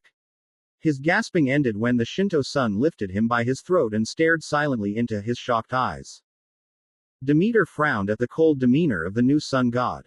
I won't lie. The young man is quite frightening. The son of Zeus felt his heart twitch in apprehension as he watched Naruto's golden pupils shrink. Looking into Naruto's eyes was like getting lost in the darkness of chaos. Heracles didn't get to speak before Naruto planted him spine first into the molten ground. Get up. Hera happily took Naruto's side, agreeing with everything the foreign sun god said. If it made Heracles suffer, it was a good thing in her biased book of opinions. Yes, stand up and suffer more, you arrogant pest. It's no less than you deserve. Naruto was unmoved by Heracles' struggle. The kami's arms stayed crossed against his chest as a wobbling Heracles fought to his feet. When Heracles saw Naruto waiting on him instead of fighting, his temper rebelled with a vengeance. How dare you look down on me? My name is Heracles, son of Zeus, the strongest who has ever lived. I refuse to be humiliated by some nobody. Good. You've allowed these games to go on long enough, son. It's time you put his delusions to rest. Leave nothing left. The strong support Zeus showed his son bounced off the council room's walls, vibrating with the depths of Zeus' power. No one else cheered. The ascended demigod channeled every ounce of frustration and repressed anger he possessed and poured it into one punch. But his efforts were for naught as Naruto caught the punch. The glowing kami let his divine flames burn Heracles' flesh, which made the Greek hero scream in pain. If this is your best, I am sorely disappointed. The bitterness of earlier remained in Artemis' heart. She took this new grudge out on the one responsible for it. Artemis didn't care what lofty roles Zeus possessed. She felt the satisfaction of living precariously through Naruto. Looks like the great Heracles will have another failure to put on his name. Poseidon ignored how his brother glared across the room. He was busy stroking through his bushy beard with a hum. I wonder what Hades would say if he was here to see this. It was too bad their brother spent so much time ruling the underworld. Heracles answered Naruto's detached criticism with a deranged growl. He threw a desperate elbow at Naruto's chin to free his steaming fist from Naruto's ironclad grip. Ha! The chiseled musculature in Heracles' arms bulged to obscene levels as he threw everything he had into a furious combination of straight punches into Naruto's chest. Each fist landed with a concussive impact that packed so much force they sent visible tunnels of tearing pressure out through Naruto's back and into the ground with consecutive explosions of molten mud. For a moment, Heracles had hope as Naruto stood motionless with his head aimed down. Two little words ruined that hope. That tickled. Naruto stiffly craned his neck back upright and was treated to Heracles looking like he'd seen a ghost. All the while, the sun mark placed on him at birth shone with the sun's intensity which went unnoticed in the madness of battle. Seeing the blows come in fast, Poseidon found himself flinching with each crushing impact. He wasn't afraid of the pain. Poseidon flinched because Naruto reminded him of someone else. He's tanking Heracles' punches too well. Too much like Atlas for my taste. Poseidon. We agreed to never mention the Titans again. Hera rolled her eyes at her husband's hissed reminder. Yes, because ignoring the problem was the best way to solve a problem. Elsewhere, Dionysus looked away from the projection. He found Apollo and nudged the sunny Olympian in the ribs with a laugh. Heracles is making us look bad. How about you take a shot at the new guy? See what he's made of. Apollo gazed at Dionysus with a nervous chuckle. He rubbed at the back of his neck with some unease. Fight this guy. How about no? That's probably not smart. You know, all the inter-pantheon politics. One divine person didn't overlook the strange symbol burning over Naruto's heart. Athena stared hard at the picture with her brow furrowed in deep thought. Unfortunately, whatever its purpose escaped her. Minor god, minor power. Naruto turned a palm on his demoralized foe. His hand cradled a tiny ember, nursing it into a tongue of blistering flames that exploded in Heracles' face.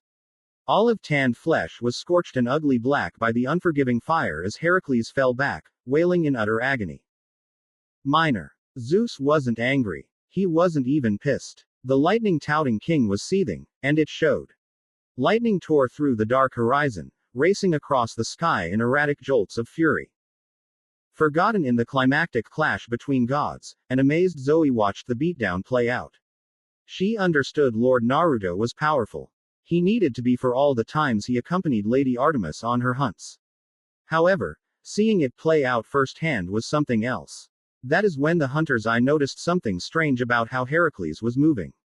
He is going into his divine form. Be careful. Unsurprisingly, the spectacle of the fight wasn't Artemis' concern. She had more pressing problems, like worrying about the health and safety of Naruto and Zoe. Her two best friends. Dionysus rolled his eyes with a snort. What a cheater.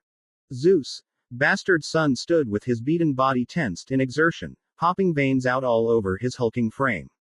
His bruised limbs shook as his breathing deepened into a panting huff.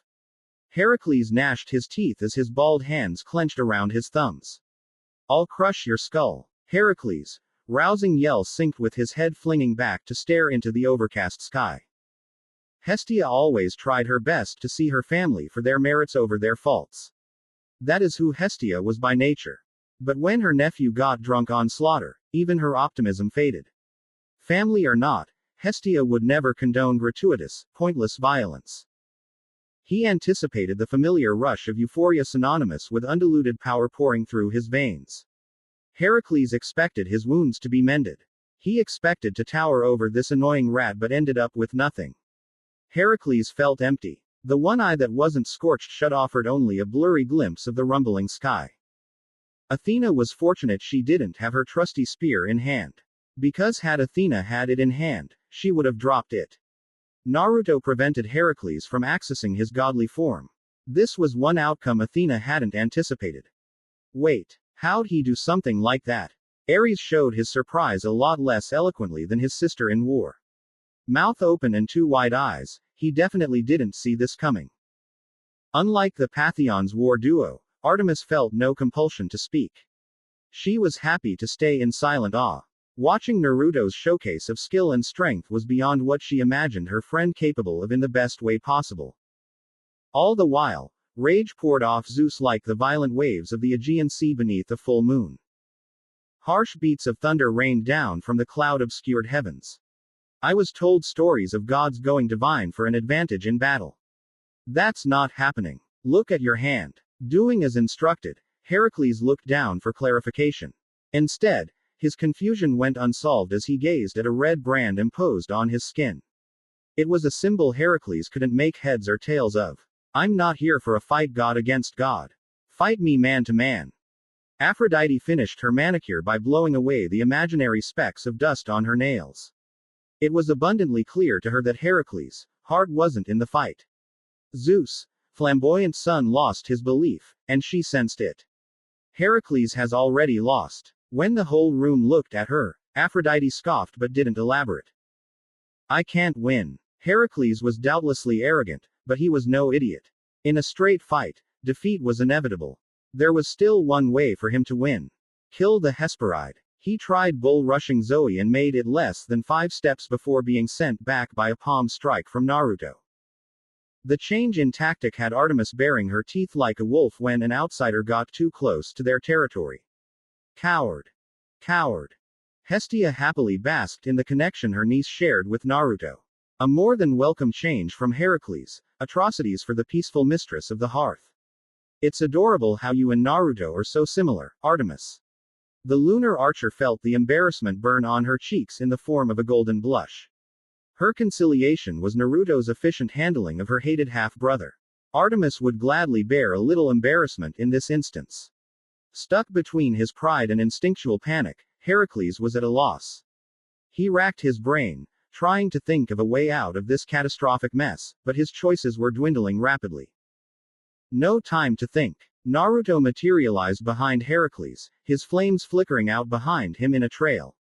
He grabbed the large man by the scruff and skipped Heracles across the ground until he collided with the house's rubble pile. Ares wore a grin twisted with deranged delight. Any lingering feelings of resentment toward Naruto were vanishing the more Naruto beat the shit out of Heracles. This ain't a fight anymore. It's an ass kicking. Just the way I like it. A caking of mud stuck to Heracles' face and filled his mouth, forcing him into a coughing fit as he pulled himself from the muck. This was no fight. This was humiliation, and it hurt Heracles more than his boil-laced flesh. Father, lend me your aid, and I will crush this foreigner in the name of Zeus. Heracles hadn't finished asking before Zeus sent a portion of his strength down, enhancing his son's formidable gifts with the power of lightning. If it's not my hands, Heracles will be a fitting representation of my judgment. Artemis took to Zeus' interference poorly. His blatant meddling caused his daughter to release enough power to crack the throne she sat on and all the chiseled columns near her. His prayer was answered by a blinding bolt of lightning from the heavens. It struck Heracles, but rather than harm him, Zeus' divine intervention wrapped his son in a lightning shroud that danced over Heracles' body. The many wounds littering his frame closed up beneath the lightning's protective embrace. This is what true power looks like, Zenos. No more tricks. Now I put you in your place. Looking at his fist, Heracles tested the feeling by opening and closing his fist. Good as new, the heroic god carried a face-splitting grin as he rolled his boulder shoulders to the sound of crackling lightning. An unimpressed frown put a prominent crease across Athena's eternal expression of beauty. Though she didn't like it, Athena couldn't say she was surprised by her father's actions. Your interference has sullied the integrity of the battle.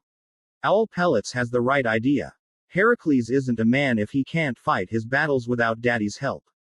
I can't wait to tell the others about this shit. Gossip usually fell to his girl, but Ares wouldn't pass the chance to damage the reputation of his least favorite brother. Naruto's composure slipped into a look of disbelief, but not for Heracles. He was staring at the sky like it was a proxy for the God King who ruled over its limitless domain. You actually support this? Artemis' eyes shone with silver light as her glare ripped into her father like one of her infamous arrows. A growled-out spitting of venom was Artemis' agreement with Naruto. Disgusting. The young man has a pure heart and a clear mind.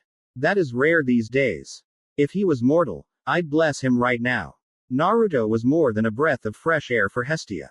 He represented hope for the future. A younger generation of God who held the best interests of others in mind. Hera smiled as she stared at the young god's mist image. I agree, sister. That flabbergasted disbelief quickly turned into anger as black spots formed before fading into the resplendent jacket's golden surface. What kind of man rewards pointless bloodshed and gratuitous torture? This is what Olympus thinks is fair and just. You're a disgusting excuse for a king. Every fiber of his soul demanded he go and erase the blonde nuisance from the face of the planet. But if Zeus couldn't do that, destroying something else in Naruto's place was his best outlet. It's why he vaporized a life-sized marble statue with one bolt blast, turning the chiseled piece into a cloud of dust. The raging Kami's fury manifested in more than some sharp words. The black spots turned into spreading blotches until the fluttering coat went from lively gold to vindictive black. And the suit under it all changed to a golden color. Complete with the accents dotting Naruto's form going black with faint white outlines. Zeus never took defiance well, and that still held. Before anyone could think to stop him, the Storm King accidentally let his tenuous control slip, sending a screaming bolt of forked lightning down on the realm he ruled. Lightning lashed out, striking the ground around the defiant blonde. Zeus flexing his rage didn't intimidate Naruto, who stood unmoved in the face of Zeus' anger.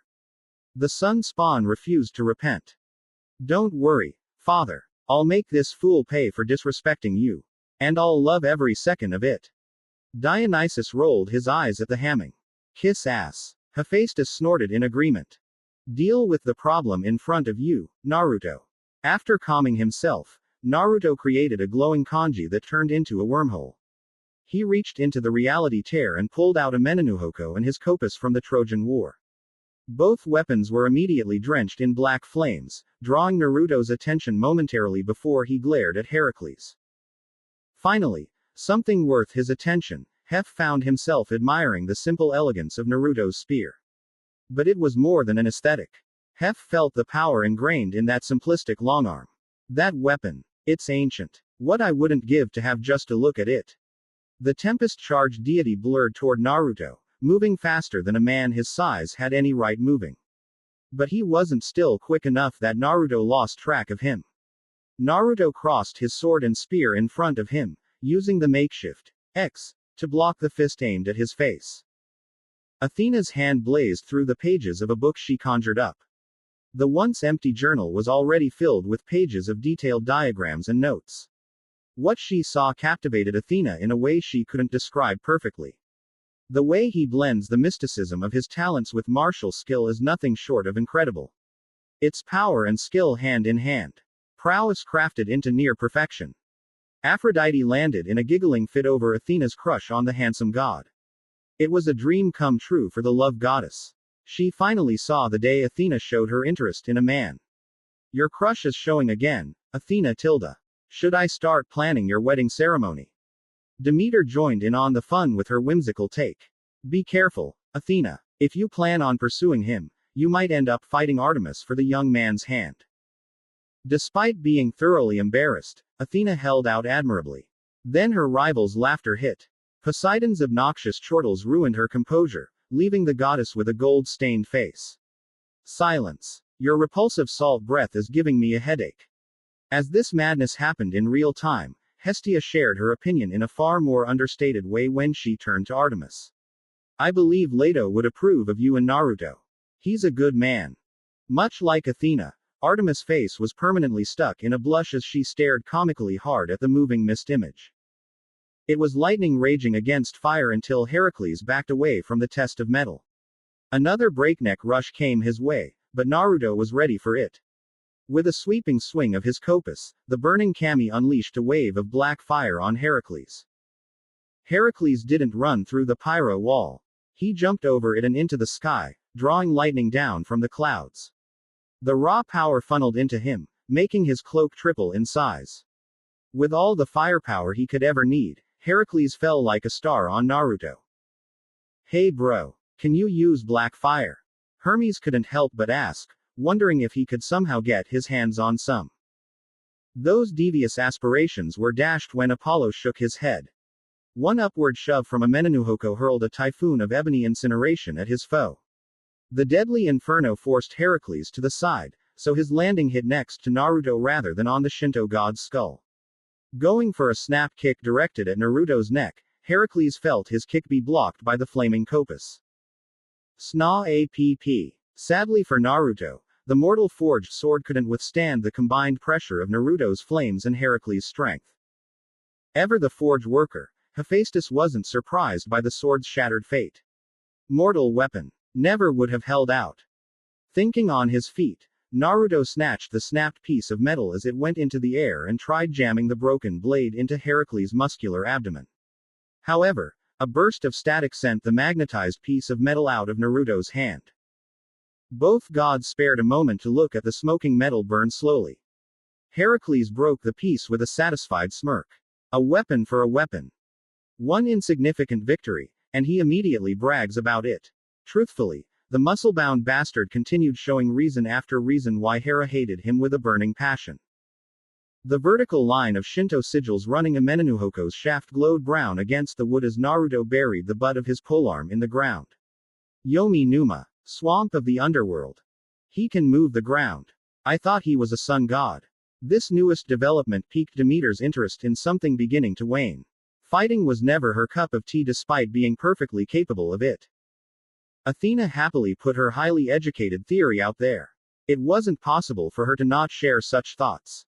Based on the symbols that lit up before Naruto morphed the landscape, I assume the spear is manipulating the marsh. Heracles felt himself being sucked into a thickened brown syrup of dense mud. He struggled to pull out one leg, and in doing that, he sunk further into the marsh's ravenous bog. What in Hades? The line of cursing was cut short as Heracles vanished under the aptly named swamp. Whole chunks of mud exploded outward in every direction as Heracles erupted from the wet ground. His uppercut missed Naruto's chin by the smallest of margins. Naruto quickly followed his foe into the air and folded Heracles over his spear by turning the shaft into a bat he used to club Heracles in the ribs. The kick that followed sent the airborne son of Zeus tumbling ass over feet. Riding himself was more annoying than a challenge. What the? This is when the former hero noticed his footwear was still on fire.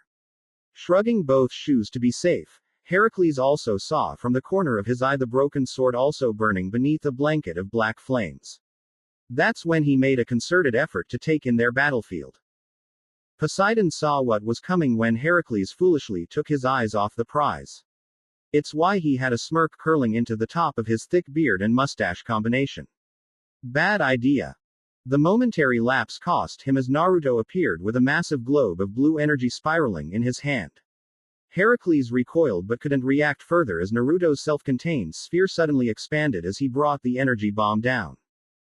Boom. Ouch. The speed over strength type, Hermes wouldn't want to take something like that point blank in the face. He grimaced at the thought. Shooting out of the explosion of light, Heracles rocketed into the ground with a loud crash. Naruto followed after, avoiding a stray string of lightning. He crashed on Heracles with a double foot stomp, making Heracles cough out a massive splattering of golden blood. A look at the lightning in the mist had Hera move her gaze on her husband, who she found looking into the distance with a glaze in his eyes. It was painfully clear he was guiding the storm, which made the queen scoff. Amenanuhoko streaked through the air and straight into Naruto's waiting grasp. He spun it around so the bladed end was pointed down and stabbed Heracles through the shoulder, pinning the groaning man to the ground. Imagine what we could learn if I could study that spear for even one day. A spear that's stronger than any of ours. Filled with secrets and knowledge. Athena tried shielding her jealousy behind a genuine veil of curiosity. What she could create or incorporate was limitless. Pained shouts were forced from Heracles' mouth as the lightning around him slowly dispersed. When the shock and pain of being stabbed faded, he felt his fatigue return full force. What did you do to me? Apollo joyously summarized things for Heracles. He kicked your ass. That's what happened. This spear is no ordinary weapon. It's more than capable of rendering your flimsy gift obsolete. You're done for, Heracles. The beaten and broken Greek hero snarled defiantly at Naruto, showing his blood-stained teeth as he thrashed futilely against the numbing sensation emanating from where the spear struck him. When I get this spear out, you'll regret running your mouth. Dionysus blew a sigh out the side of his mouth. The bounce of his soft whistle carried the exasperation in his voice. Like he's one to talk about talking too much. Killing isn't something I enjoy. Knowing you'll come back with enough time doesn't change that. This whole thing leaves a bad taste in my mouth. Give up this blind violence and swear you'll leave my friend in peace. If you do, this all ends here. Do the right thing. Give up this pointless grudge. How Naruto stood over his defeated adversary. From an objective view, Naruto looked like a walking contradiction. He was a demon wreathed in black flames with a hand extended in mercy. What a dumb ass. Kill him and be done with it. Second chances are for the stupid and the weak. It wasn't an understatement to say Ares hated everything about mercy. His relentless thirst for bloody battles and the pain of combat were diametrically opposite of mercy. Giving the enemy a chance to come back was stupidity at its finest in Ares' militarized mind. Hestia responded to her nephew's outburst with a frown. There isn't anything wrong with trying to find the best in people, Ares.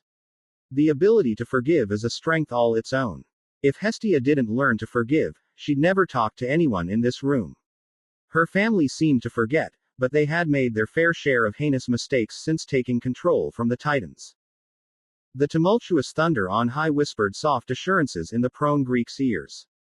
It lent Heracles the confidence to laugh at Naruto's misguided interpretation of their situation.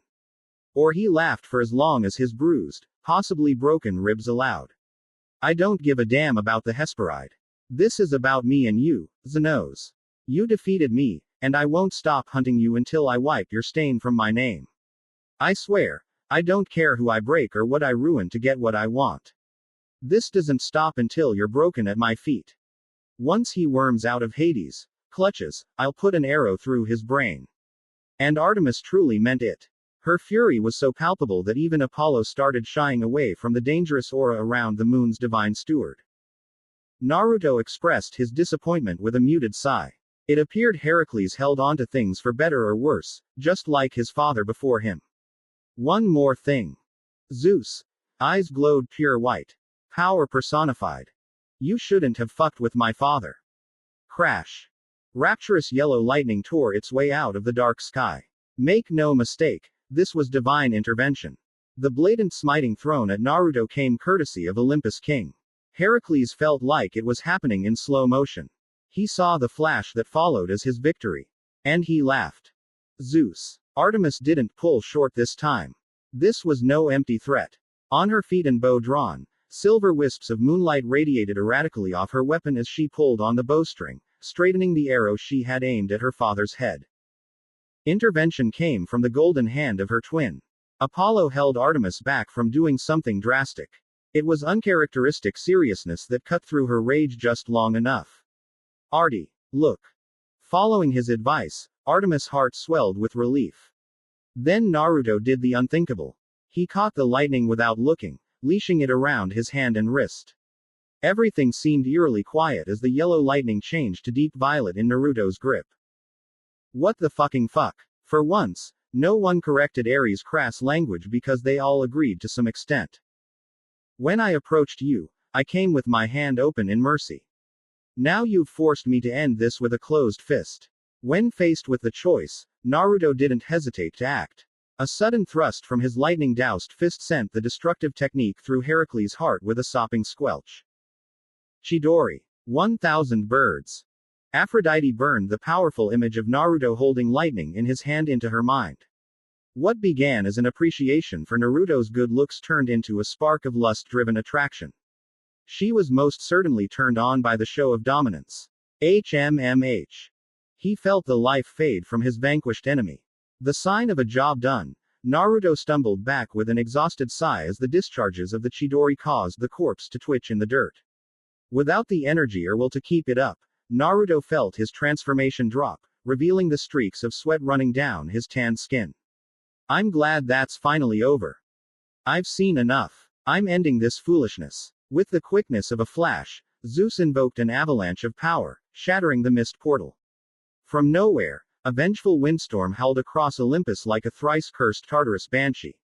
The other gods were thrown into their chairs, with only Poseidon holding firm with his trident anchored in the floor. A tempest of titanic scale festered over the mountain, turning the realm of the gods pitch black apart from the haunting flashes of light that burst into life when smaller tongues of lightning escaped the canopy of black clouds. Hera reached for her husband, hoping her calming touch might avert a disaster they could hardly afford. However, the hurricane force winds acted as a harsh buffer between Zeus and the world around him. Husband, please. You'll devastate Greece. We will rebuild after. He killed my son. He dies. The power Zeus portrayed hit another level. It was a surge of strength not seen or felt since the final days of their revolution against Kronos. Every din of thunder shook the mountain to its core, threatening to reduce everything to rubble. Poseidon spat every sailor's curse he knew.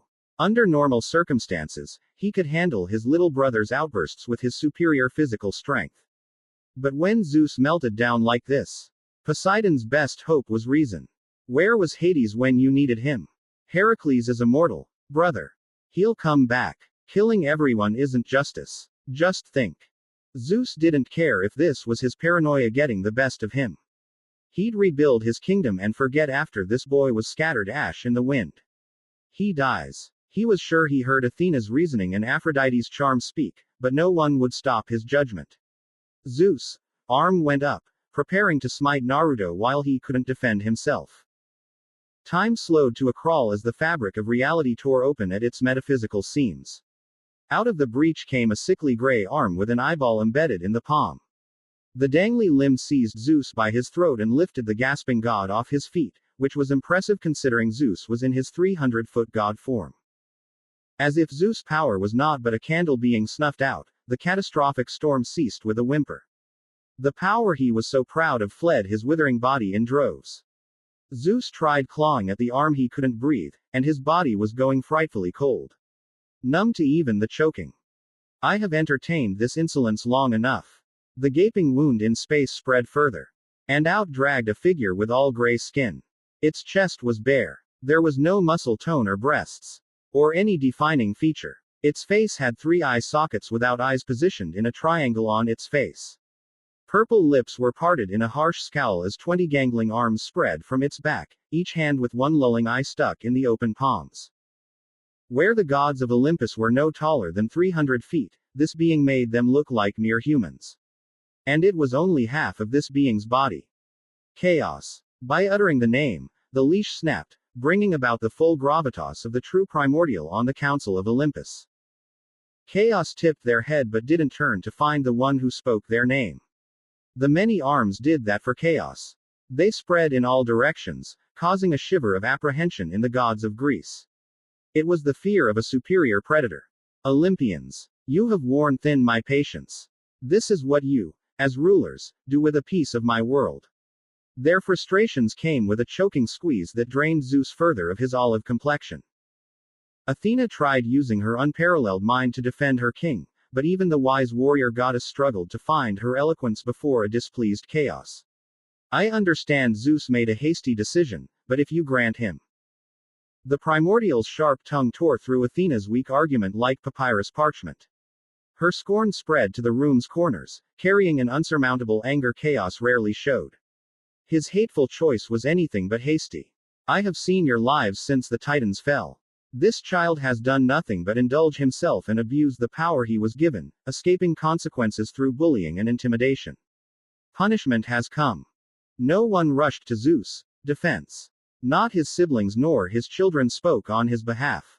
They understood Zeus perpetrated far more evil than good. If anything, the silence pleased Chaos. At least you're smart enough to hold your tongue. Smarter than the fool who'd attack my son. Hera wanted nothing more than to help her husband, but she understood their only chance was winning Chaos' mercy. Those hopes seemed like a far-flung dream when Chaos dropped the extent of their relationship with Naruto. Your son. Yes. He was an infant, one entrusted to me by his dying mother. My son in every way. A hint of softness crept into the haunting tone of their hollow voice. It was a gentleness that clearly didn't extend to Greece's current ruling caste. Moon child.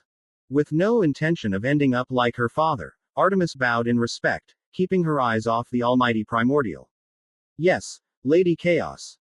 Go to my son. Make sure his recovery is undisturbed. Happy to get out of there, Artemis vanished without complaint. She needed to check on Naruto and Zoe. This left Chaos free to deal with less pleasing business. A nightmarish glare fell on Zeus, who barely held onto consciousness with his eye turning a milky white. It was a mercy when Chaos threw him aside because it allowed Zeus to slowly recover, with Hera and Demeter rushing to his side, helping Zeus to his feet. Speak. Tell me your reasons and hope I don't find you wanting. Reduced from a powerful thrum to a weak rasp, Zeus' voice was a shadow of its usual self. The rapid coughs were painful but enough to get a raspy breath out in reply. I didn't know. If I knew. Chaos let their anger out in a cold cloak of void energy. The sinister outline around Chaos drew more of the color out of the world the angrier Chaos got. Producing enough power to make Zeus look small, Chaos forced the entire chamber to kneel. That is your response. You didn't know. Being forced onto his knees insulted Zeus' pride, but luckily for everyone, Poseidon rushed into the back and forth. This was no time for Zeus' irrational temper to get the better of him. Lady Chaos, I promise we will hold Zeus more accountable. You have our word. Mortal stories hailed the charisma of the Olympians. Touted their ability to turn any soul onto their side.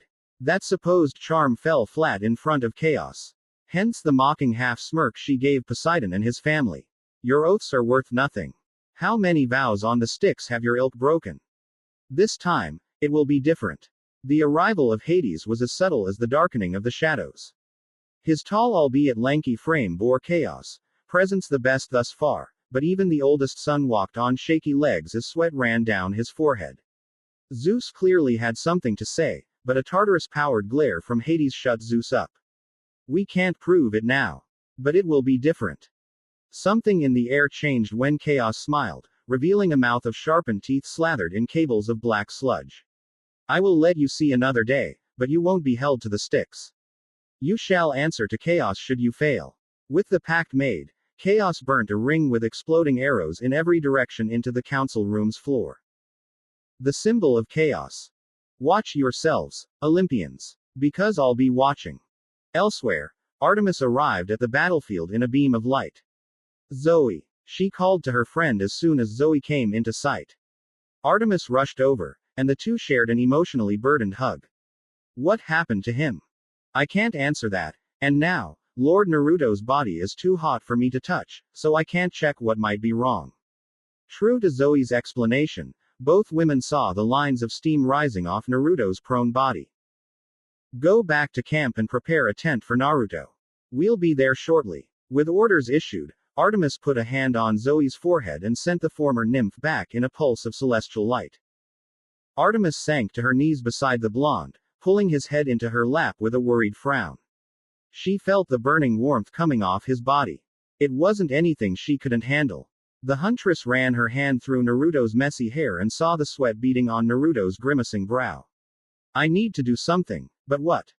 If I could heal like Naruto and Apollo. She reached out and held Naruto's hand when he groaned in pain. That single sound hurried Artemis' thoughts. She couldn't heal, but there had to be something she could do for her friend. Think. Damn it. Desperation made for an excellent motivator. Artemis sped through countless solutions. Obscure and obvious. Difficult or easy. Whatever got the job done, she needed anything to save her friend from burning out like a collapsing star. You wish to understand how my brother and I managed our duties for so long. The answer is balance. That was it. Balance. Balance between the moon and the sun. Selene and Helios. She and Apollo. She and Naruto. With unwavering determination, Artemis reached for her most powerful domain. The moon answered her call, sending a column of moonlight down on Artemis like a spotlight from the heavens. Red hair came down with luminary strips of silver that matched Artemis' radiant eyes. Same for her pale skin, which emanated a gentle glow that was similar to the moon reflecting off water. The influx of power made Artemis grunt, but she held fast against the tides of celestial power. Admittedly, she wasn't the best at enhancing her body with energy, but this wasn't the time for second-guessing. Turning the hand on Naruto's forehead into the focal point, Artemis carefully covered him in a blanket of her energy. A sound comparable to steam filled her ears. The energy cocoon around Naruto flickered rapidly between a cask of silver and gold as the two divine energies battled in Naruto's body. Initially, it appeared the growing gold glow would hit critical mass, and the heat-swarming Naruto would continue. And then, the brilliant shine dulled into a serene silver. Artemis' gentle whisper cut through the quiet. Feelings broke free in an uncharacteristic moment of poetic muse. She blamed her brother's influence. When darkness spreads over the night, and doubt dampens your heart's light, the moon rises into her home up high, to soothe your aches with a silver sky. Her touch a remedy for troubled minds. Her care, the tortured soul unwinds. In silent beams, she weaves a peace that lingers, a pain that leaves. Rest, my bright star. The night will fade, and your dawn will heal what night has made. Beneath her nurturing touch, all wounds grow few. The moon's embrace is a cure for you. A beautiful smile graced Artemis' features when she saw Naruto's distress soften into a content smile. Her efforts acknowledged, the goddess of the moon pressed her lips gently upon Naruto's forehead. You're an idiot. Too nice for your own good, but you're my idiot, Naruto Omikami. While chaos came to Olympus and Artemis stabilized his burning body, Naruto had a long-awaited meeting. Naruto ended up pulled into his mindscape, where he stood on a platform consisting of stained glass. The lure of an orange glow coming through panes drew his gaze down. He found a mosaic under his feet that depicted a half-visible sun behind a wall of gray clouds. Shaking his gaze away, he spotted another glass floor in the distance. With a jump that defied mortal physics, he bounded over the darkness and landed softly on the next stepping stone. The closest platform was above. Those giant, gilded doors looked like a good next step. Better than stumbling around in the dark. Hopefully, it led to some answers. He landed right in front of the two doors. A deep breath later, and Naruto was pushing on the sealed doors with a grunt. He didn't count on the endless void shifting from black to white out of nowhere. The sudden brightness made Naruto wince as he spoke. This is getting weird. Doors that lead to nowhere doesn't make any sense. Life is all about expectations and how we manage them. I hope the accommodations don't disappoint you too much, Naruto. The inclusion of a mature voice sent Naruto into a spin. He saw who was waiting for him, but words eluded him. Between Naruto's sun-like, golden eyes and the woman's sunset orange eyes, words weren't needed. Everything was felt rather than said. Familiarity. No, not familiarity. It was family. Naruto felt the sting of tears welling up in his eyes. He could follow their warmth as they moved down his cheeks. Yes, he was crying. No, Naruto didn't give a damn. He all but ran into the raven-haired woman's arms, squeezing her as tight as possible. He happily let the woman guide his head down into the crook of her neck. Ka-chan. Tears weren't exclusive to Naruto. Amaterasu silently shed her tearful emotions as she held her son for the first time since he was an infant. Centuries of repressed yearning hit, and the results spoke for themselves. Her precious baby. The mere thought made her breathing shorten into an overjoyed gasp as her fingers combed lovingly through Naruto's untamed mane. My little boy has grown into a wonderful man. I couldn't be more proud. Ka-chan. Now she'd done it. Naruto was in tears, crying into his mother's shoulder, soaking her with his hot tears.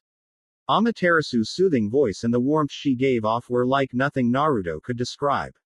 It was as if a piece of his heart that had been missing was back where it belonged.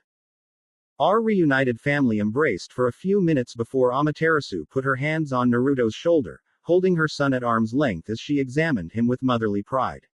Let's have a look at you. Instinctively leaning into his mother's warm hands, Naruto closed his eyes with an innocent sigh. Part of his being wanted to curl up and nap. Forget everything, and be at peace, but Naruto fought off the intrusive thoughts. There are so many things I want to ask, Ka-chan. To show you. Soaking up her child's heartfelt enthusiasm with a smile, the former queen of the Shinto world tapped her finger against Naruto's heart, which pulled her son's eyes to the offending digit. Fret not. I've seen your life from here, my son. Every battle and every laugh. I've been there by your side from right here. Naruto realized his mother meant this literally and metaphorically, setting off a string of questions. Wait, how is something like that possible? How does it even work? Is that why we're meeting right now, Ka-chan? He scrubbed his mind for anything that'd make sense of all this. However, no seal or technique came to mind. The move to place my limited essence in your heart was more a spontaneous gambit than a thought-out plan. It began when Chaos came to Takamagahara shortly after your birth. Chaos knew I wasn't long for this world and offered me a choice to give you the life you deserved. Amaterasu showed a smile that combined heart-wrenching regret and maternal pride. It hurt, but I took the offer without hesitating for your sake. That is when Chaos floated the idea of compressing my essence and sealing it in you, my son. Amaterasu's perspective definitely illuminated some things. If this was something Chaos did, then it wasn't too surprising he didn't know the technique or seal. If Chaos knew, why not say something? Naruto couldn't help but feel a touch of doubt creep into his voice. We weren't sure it was going to work. There was every chance the seal never activated. Naruto was mature enough to understand the logic behind Chaos' choice. Rather than get hung up on semantics, he focused on the moment with his mother. No point in throwing a temper tantrum over something so stupid. Okay, I get it. Then what was supposed to trigger the seal? A silent shimmer of relief ran through her orange eyes as the worries buried in her heart faded like smoke dispersing on the horizon. Amaterasu always dreaded that Naruto might take being kept in the dark poorly, but it turned out her concerns were for naught. The original condition was to assist you in awakening your black flames. The flames of the universe. Uchu no Hano. Naruto couldn't help but test the words himself. Yano, try and feel the importance of their symbolic weight. His use of their native tongue put a little smirk on Amaterasu's face. That's correct. They are the strongest flames in the entire pantheon, a fire derived from the universe's creation entrusted to our family. Amaterasu stopped the impromptu history lesson when she saw the sadness seeping into her son's face. What's wrong? I'm annoyed at myself. I shouldn't have needed those flames to beat someone like Heracles. I could have finished him off without them. The way Naruto's brow knitted together and his fist closed suggested Naruto was more than a little annoyed about how things ended with Heracles. Amaterasu gently pushed Naruto's chin up, making him look at her. The knowing but understanding smile she gave him ate away at the harsh anger lines etched into Naruto's grimace. Let me share a secret with you about our power, Naruto. Our flames don't get stronger because we punch harder and shout. The fire in our hearts will always burn hotter when our emotions are unleashed. Your flames burned black, not because it was necessary but because of the protective anger you felt for your friend. Because you felt. Her words and the gentle undercurrent of love were tremendously effective. The perfect balm against his doubts. Like the happiness behind it, Naruto's smile couldn't be contained as it rolled across his face like the sunrise after a long night. Thanks, Ka-chan. Amaterasu stood on her toes to put a feathery kiss on her child's forehead. Her natural radiance shone through her peaceful expression. The moment was everything she could hope for and more. I should be thanking you. I have always wanted this. A chance to be your mother. I couldn't ask for a better son. An embarrassed blush sunk into Naruto's face, but he didn't think the feeling was too bad. He rather enjoyed it, if he had to be honest. So, what do we do now? You know, since you don't have to kickstart my flames. Amaterasu's queenly nobility shattered when she laughed nervously and rubbed the back of her head. The image she conveyed matched the answer she gave. I have absolutely no clue. Maybe we can sit around and bond until my energy eventually fades. Wouldn't that be nice?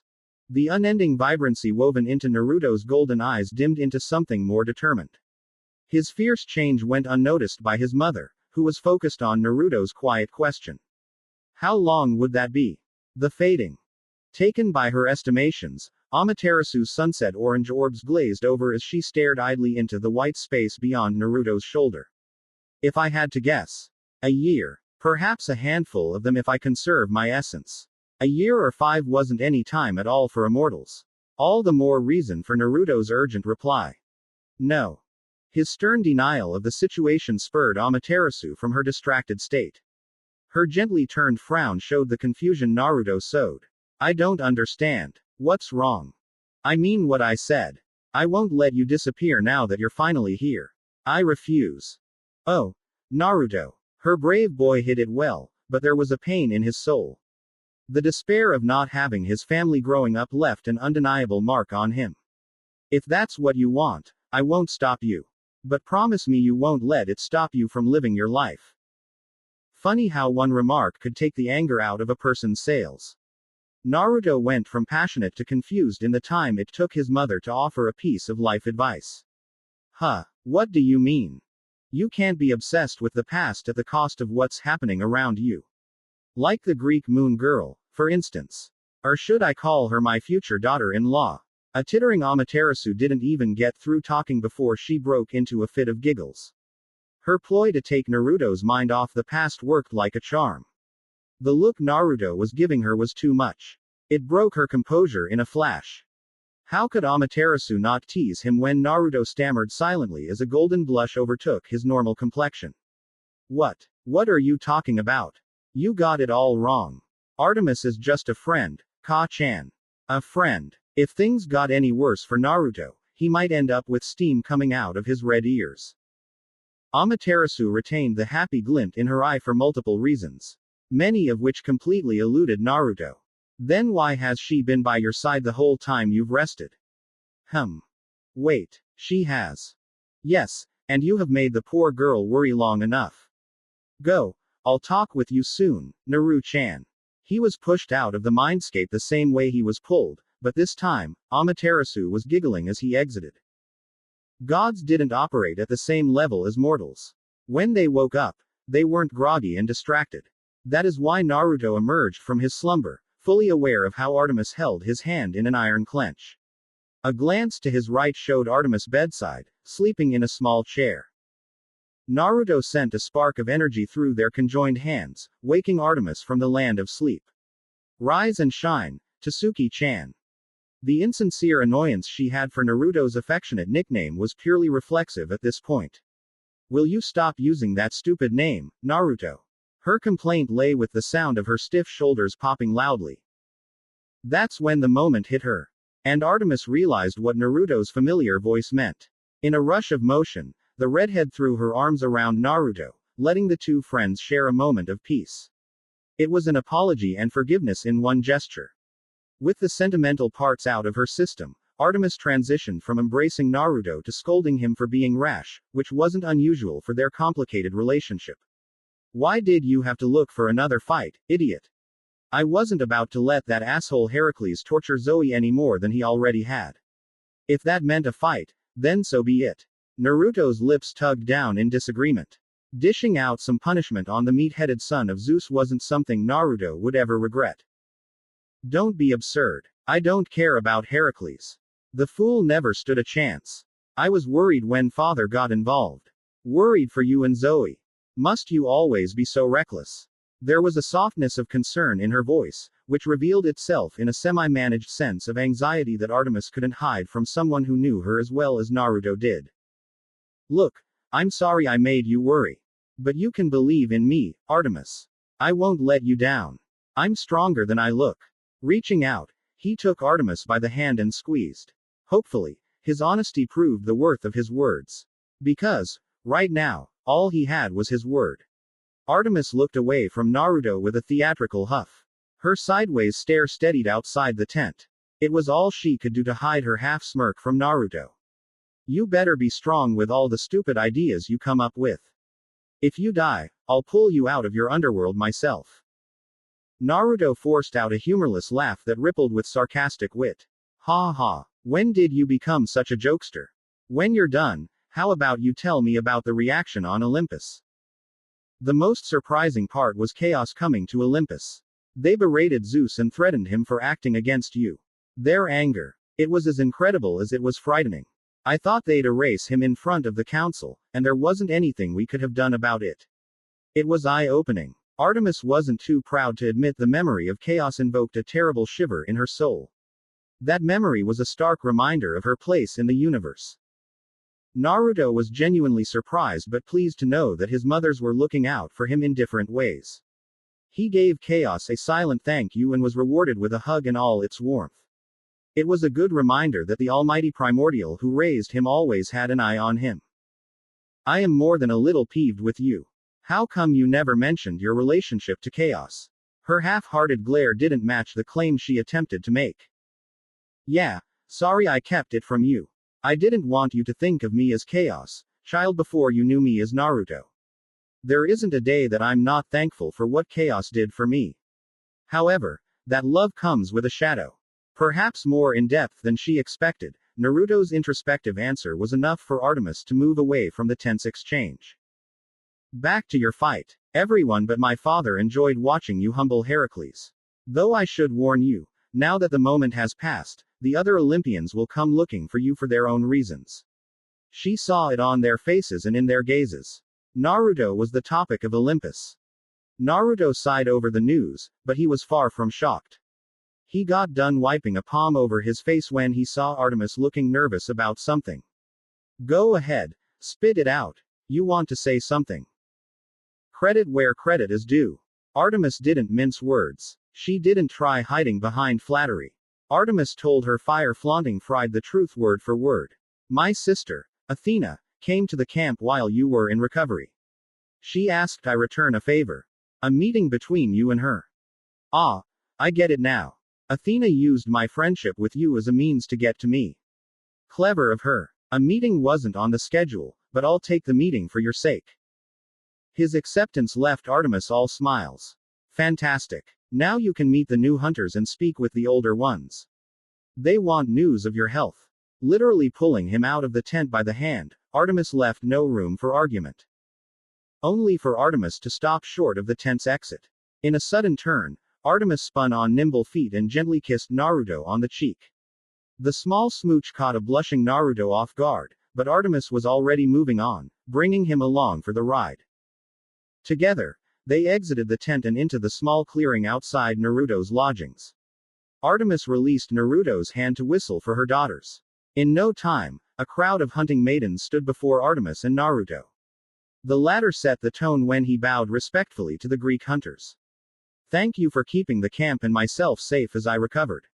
I appreciate all of your hard work. This was how Naruto surprised the hunters who hadn't met him while simultaneously getting smiles from the older hunters who knew Naruto through hunting and training with him. Zoe took a step forward, separating herself from the group behind her. Thank you for coming to my aid, Lord Naruto. I apologize for summoning you without warning, but Zoe, can I have a hug? The almost random request caught them all by surprise, but none more than the second in command herself. Anyone else would have got an arrow in the eyes, but Naruto wasn't just some random man. For a heartbeat, Zoe hesitated. She didn't believe Naruto had nefarious intentions, but Zoe was still unsure about the whole thing. Ultimately, the hunter accepted the request and walked forward. As soon as she got in range, Naruto wrapped Zoe in his arms. He pulled her tight against his chest, and because of the height difference, Zoe rested easily against the front of Naruto's shoulder. The perfect place for Naruto to whisper his support in her ear. Heracles or anything in the past doesn't have to define you. The way you love and look out for your family is what matters. And if anyone has a problem with that, you can point them my way. I have your back. Having her face in Naruto's shoulder hid the hardened hunter's trickle of tears. In many ways, Naruto was a mentor for the hunters. He taught and advised them, telling the truth no matter how difficult. But now, his hug felt like that of an older brother looking out for her. Instead of speaking, she squeezed him in gratitude. Naruto purposely waited until Zoe had her emotions in check before he stepped back and addressed the entire camp. All right then. How does a celebratory feast sound? Artemis had been content watching her hunters and Naruto interact. Yet now was her time to step into the conversation. She did that by clapping her hands. An excellent idea. Okay. Get your bows ready. We are hunting for our food. We had venison, wild boar, and even 3 different types of fish. Artemis marked down the contents of the camp's meal. With each addition, her voice took an exasperated tone. Something was bubbling in her tone, something waiting to get out. Naruto cut in there. Unlike Artemis, teetering on annoyance and fatigue, Naruto was thoroughly amused by the situation he put his friend in. He thrived in the wildness, and he loved watching others navigate it. It's important to have variety in a diet. Don't forget the fruits and vegetables. We had plenty of those as well. Thanks to her years of practice, Artemis ignored Naruto's cheeky interruption without blinking an eye. Responding to it would only encourage more of his nonsense. But was it necessary for you to hunt and cook that eagle? All mischief in his smile, Naruto looked at his red-headed peer with two golden eyes gleaming with pure joy. What are you implying? That I purposefully aimed for the poor bird? No, the critter accidentally flew in front of my arrow. It was a total coincidence. And we couldn't let it go to waste. Cooking it was the only option. Her dubious stares flat delivery broke Naruto, driving the buzzing blonde into poorly kept snickering. And this accident had nothing to do with the eagle being my father's sacred animal. Naruto swatted away the accusation with a nonchalant wave of his hand. However, his grin was anything but innocent, which didn't help Naruto's poorly defended case. That's nonsense. Something like that is just petty. As I said, it was nothing but bad luck, Tsuki-chan. I foolishly forgot how exhausting it is having you around, Naruto. Her saying that didn't stop Artemis from taking a seat on the tree branch beside Naruto. At least the view was worth Naruto's never-ending antics. Don't be absurd. You love the mayhem I bring to the table. Throwing an arm around her shoulders, Naruto tugged Artemis a little closer, which she accepted with a smile-laced sigh. Leaning into his warmth, the two sat in companionable silence with the sounds of the wild playing in the background. Do you do this often? Watch the moon while your deer pull the chariot in your stead. The conversation reached a temporary lull as the huntress took a moment to herself, where she sat in silence and absorbed the soothing feeling. Artemis always felt more at home out in the wilderness. Her temple on Olympus, for all its pomp, couldn't compare. Not often enough, but sometimes. What about you and your responsibilities? How do you guide the sun through your homeland when you spend so much of your time here in Greece? Naruto followed her questions with an aimless nod. It was an understandable ask if one didn't understand the inner intricacies of his ancestral pantheon. Luckily for Artemis, he was here to provide her with some answers.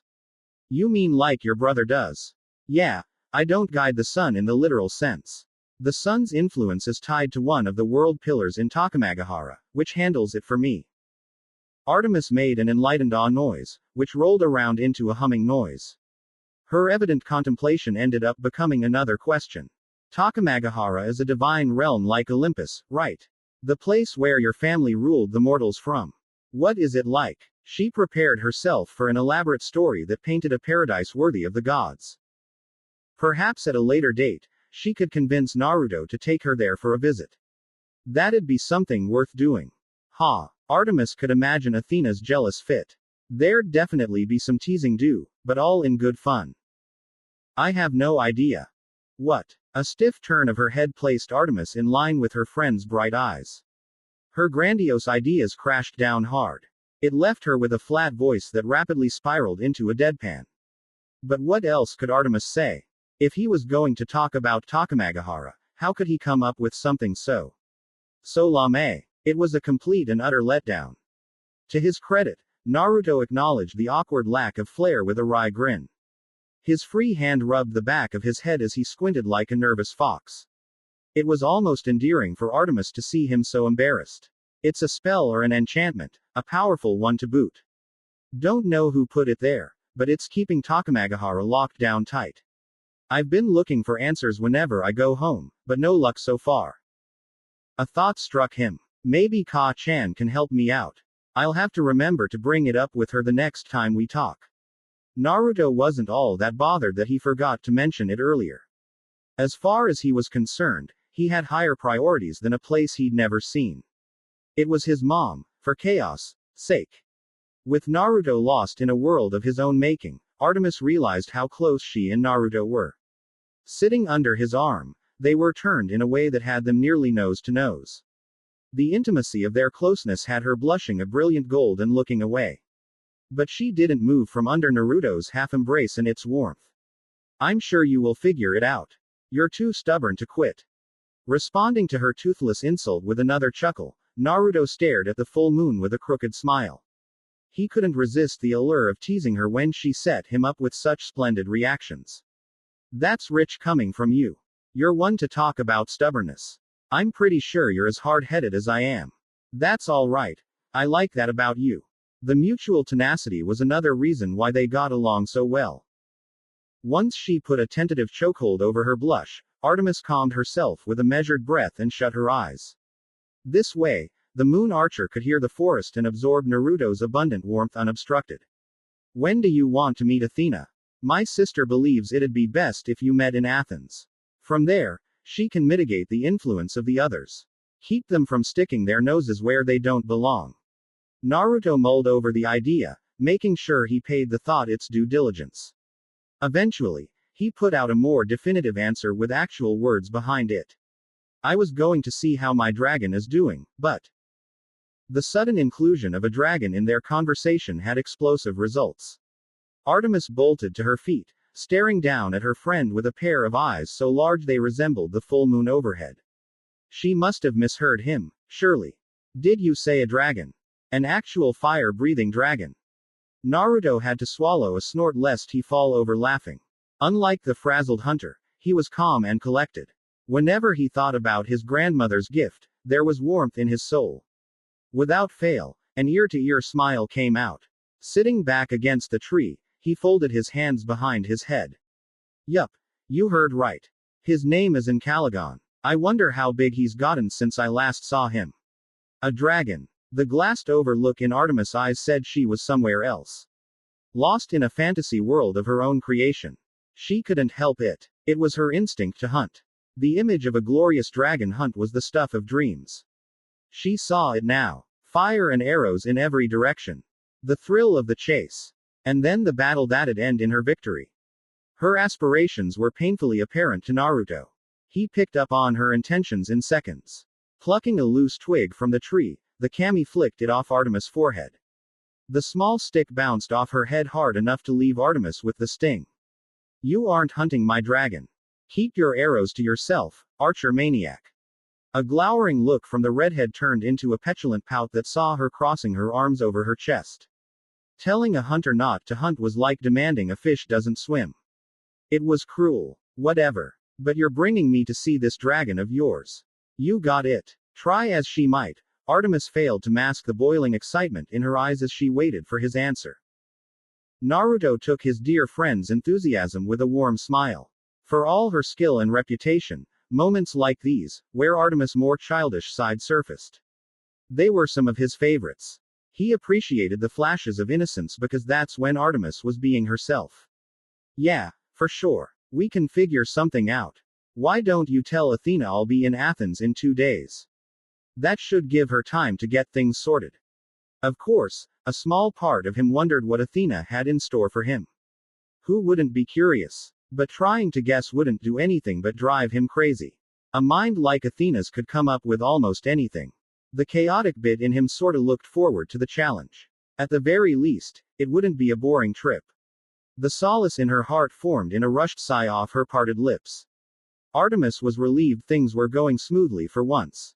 I appreciate you helping me out with this, Naruto. You don't have to do any of this, but you are.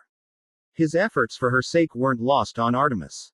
She promised one day she'd help Naruto in the same way someday. As Artemis predicted, the blonde quickly attempted to minimize the gravity of his selfless deeds. She expected nothing less from the endearing fool. Don't worry about it too much.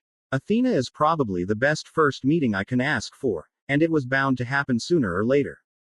Getting up, Naruto arched his back with an uncomfortable groan, followed by a jaw-stretching yawn that fluttered his eyes. I'm still pretty out of it from being knocked out for so long. I'm turning in for the night. See ya in the morning. Artemis acknowledged his departure with a nod and was about to turn away when the sound of Naruto's voice held her in place, stopping her mid-step. Oh, before I forget, there is one thing I wanted to mention. She played right into his trap because Artemis turned right into a tender kiss from Naruto. Everything from the gentle chirping to the southern wind stopped on cue.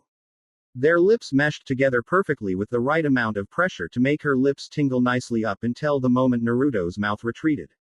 She was sure the blush on her face only deepened when Naruto smiled.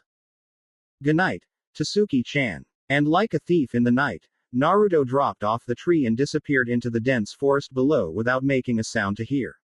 Which left her stun-locked, holding a hand against her flush-beaming cheek.